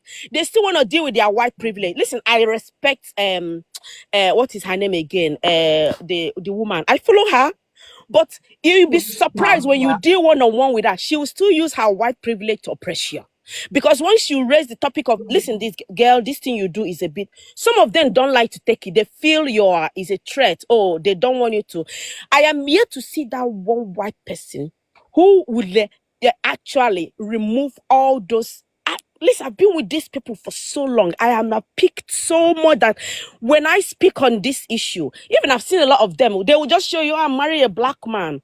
Doesn't make you not racist. They will show you one black man, but once you bring about something, the way they will dismiss it, I'm like, you see, just know that this person has not when it's your lived experience, you know how to address it. The way they dismiss it. I was in class and telling this same girl that married this black man about the experiences of black people in hospitals, and she's like, you know what? Don't let anybody bully you or do this to you. Or I'm like, you see, when you've not lived it, she has nothing to actually offer me in her, from my experience. She only Why do you say the hospital thing? Exactly. She has no idea how to. She just said, don't let nobody. In my head, I just sit and say, I'm not speaking nothing more to this woman because she thinks she married a black man, doesn't it? Yeah, but did you work in the hospital? Was you a nurse? Yeah, I was in a hospital for so many. Listen, girl, I left for my mental health. I left. These people, listen, if you want to have a test of mental health, Costco, I call it Costco, go work in NHS.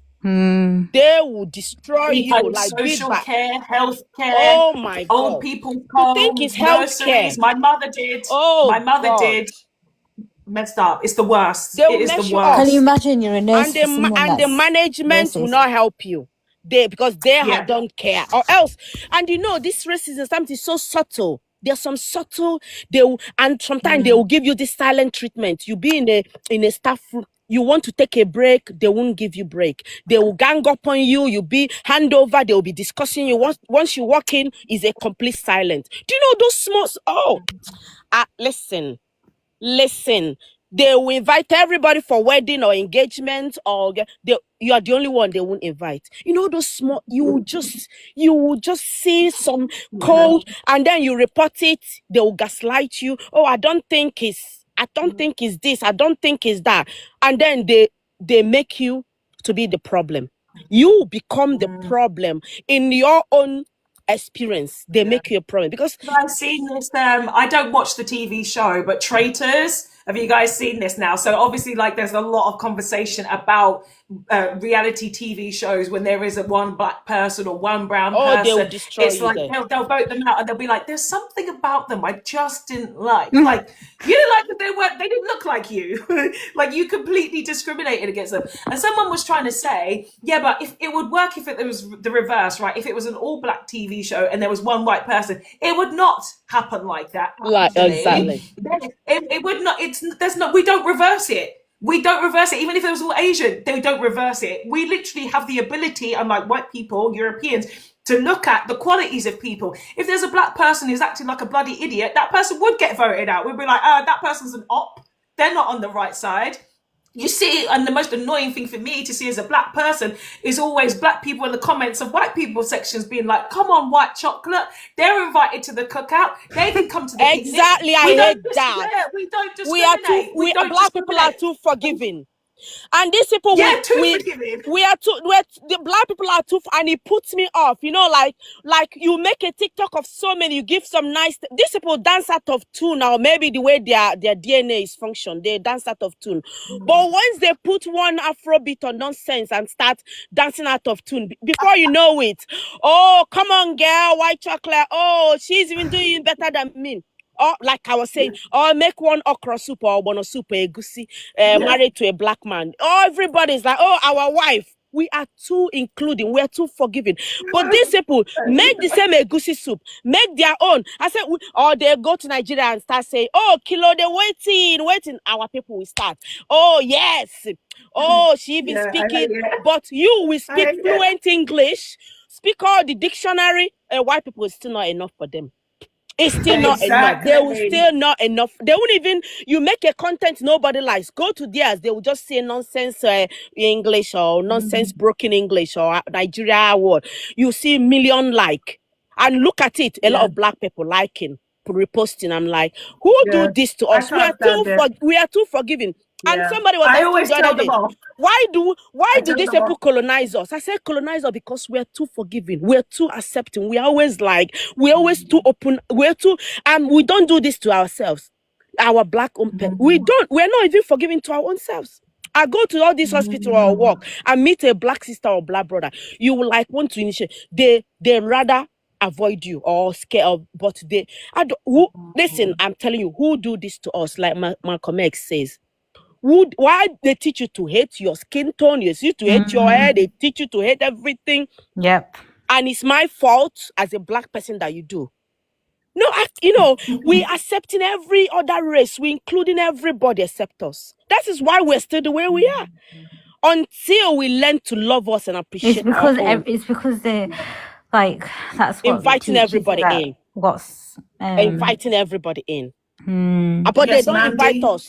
When they see us, it's like 1 minute, Chief. Let's let Mandy. Mandy's got some thoughts on this as well. Mandy, I think with the self-hate thing, I think it's because that's what you're like conditioned to think what's attractive or what will get you far or what. Decondition yourself. It's time to do it. It's time to do it. All of us. They are conditioned to be racist and all that. Well, recondition yourself. And I remember this when I qualified. I was going for interview after interview. I was used to carry my afro hair everywhere. Unfortunately, there's somebody who have more idea, more experience than you, blah, blah, blah. But I'm like, the last thing I'm going to do is not carry my braids or my afro. I'm going to do it. They need me, not me. They actually need, it's us that they need us because we are more loving. Listen, I used to walk into the world then. Everybody, all the dementia patients, is Boogie Nurse coming today? I'm the one who give you life, not the other way around. Is Boogie Nurse coming today? Can she come to my room when she come? You need me, not the other way around. So why do we always have to reduce ourselves to, when it's actually we are the one giving everything. Travel 100 miles to be here to still support. How many of them will even take half of the bullshit they throw at us? They can't. They will resign and go. They cannot. They have no DNA. No. We said this earlier about basically they're only experiencing like 0.1% of what we experience, and already they're crashing out. They're resorting to racism. They're resorting to violence. They're doing all of these things, and they're doing it across many different countries. So they don't have the ability. I'm just going to go to the comments for a little bit. Okay. That one gamer, Jack Oliver, good to see you. Is it not normal to teach your kids to respect people who respect you? Yeah, it should be. It should be. It's always horrible. The first experience of racism that I had in the UK, I was 5 years old. I've told this story before. I was told the P word, Salah for Pakistani, and told to go back to where I come from. I have massive concerns for my niece and nephew, and you brought this up, Chief, about mixed race relationships. My sister has a white partner, and I'm the one who's having to drum it into them to be like, do you understand the world that you live in right now? As a mixed race child, do you understand what you've done? Do you understand the consequences of this now in 2026? You need to educate your children to understand the black side and the white side. You need to understand that you need to educate now a white family, an English family, by the way, to understand the different types of racism. It's not an easy job, but this is something that you definitely have to do if you have mixed relationships, like you do. You have to. And nowadays, please, black people, white people, don't procreate with each other and create children if you have no ability to actually raise them in the eyes of society, because it is not just about you. It is not just about your love. It is about how society will view your children, how they view you. You are under the biggest type of scrutiny right now. So please think very, very, very, very carefully about this. Yes, as I said, you love your partner. I'm sure you do, but it's not that simple. It is not that simple. You have to be welcoming to different cultures and understand their backgrounds and understand the histories of both parts of your family. This is not saying one should take precedent over the other. No way. You should never forget your white side if you're a mixed race child. But think about how complicated that's going to be if you, again, have decided to procreate with your oppressor. And if you trace back your family tree and there's some shit back there saying, oh, you know, this person did this to this person, now you've got children together, how are you actually educating yourself to make sure that that shit don't happen again? Remember, you have to start using your mind when it comes to these kind of things. Like, really think carefully about the commitments that you are making towards yourself and how it translates to humanity. But thank you so much, everybody. We're going to end it there. We had so many people, we still got so many people. Sorry, guys. I know you've been waiting for ages to come up and have a conversation. But as I said, I was ending it because I did start this like 3 hours ago. And 3 hours is always my limit. Normally 2 hours, I try to keep it but it was very lively today. So thank you so much for the compliments.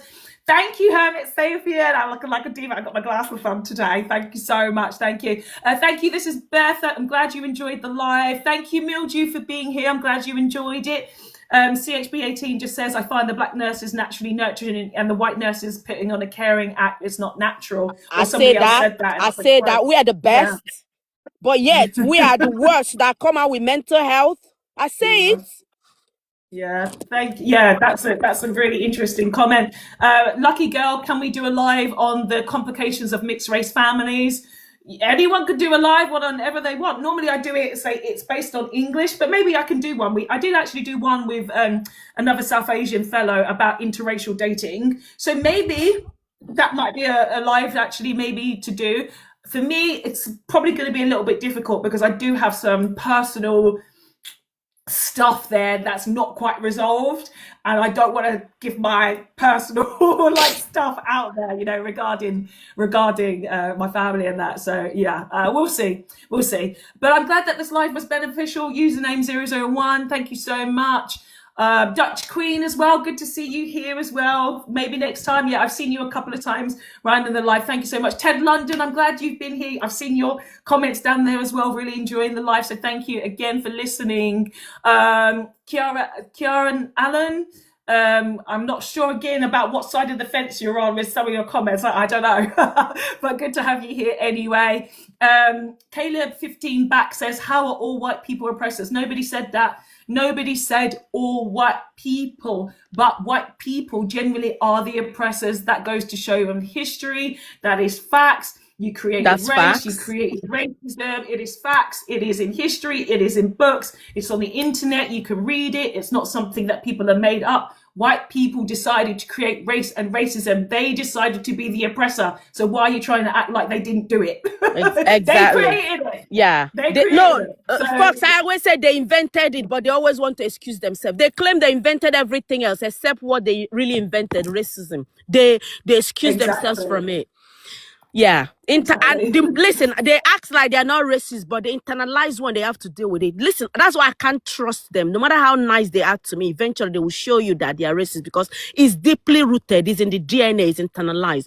Listen to me. Try and deal with them for a few years. Eventually they will show you in friendship, in the way they talk, from what they say, from, let me not, because I could go on and on and on and on, but nice being here. Thank you, Foxy. Yeah. Thank you so much. It's always really good to have you here, and please do come back again. Do you hold lives as well yourself? Listen, I want to hold it, but I don't know what to talk, like you. Honestly. You're talking. You're talking. Just make I'm your talking experience. It's too much on my head. I know. Somebody say, Chief, you just talk. Yeah, you need your own live, Chief. Can I invite you to mine? You come. What's the topic? I have no topic. Just start talking. I'm following you back. Just start talking and the people will come. Your voice brings people. See, everyone in the chat is saying now we'll be there. Do you host a live? One day we'll come together. Honestly, when we hear you speak, and I don't say this often, I say, do you hold lives? Because you should. Because you should. You need to.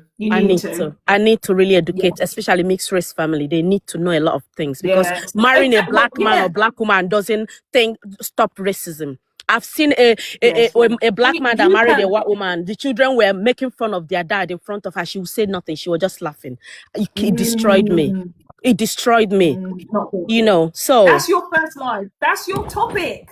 That is your topic right there. And you don't even have to have a background or anything like that. Literally just start talking and we will come. We will come. All right. All right. Thank you so much, everybody. Bye. Have a great evening. Thank you, Chief. Thank you, everybody in the chat again. Thank you, Callie Green. King Green Eyes is still crashing out down there. So let me up. I can't believe that bloody idiot is back here again. So Underdark Media as well. Thank you so much for being here. Thank you for the gifts and thank you for the comments as well. Sometimes you leave on my videos. Right. Have a good afternoon, good morning, good evening, everyone. Ambreen, love you too. Thank you so much, Ambreen. Grace, thank you so much. Goodbye, everybody. Until next time, guys. Bye. Thank you for being here. Thank you. Bye. I'm pressing the button to say bye. Bye.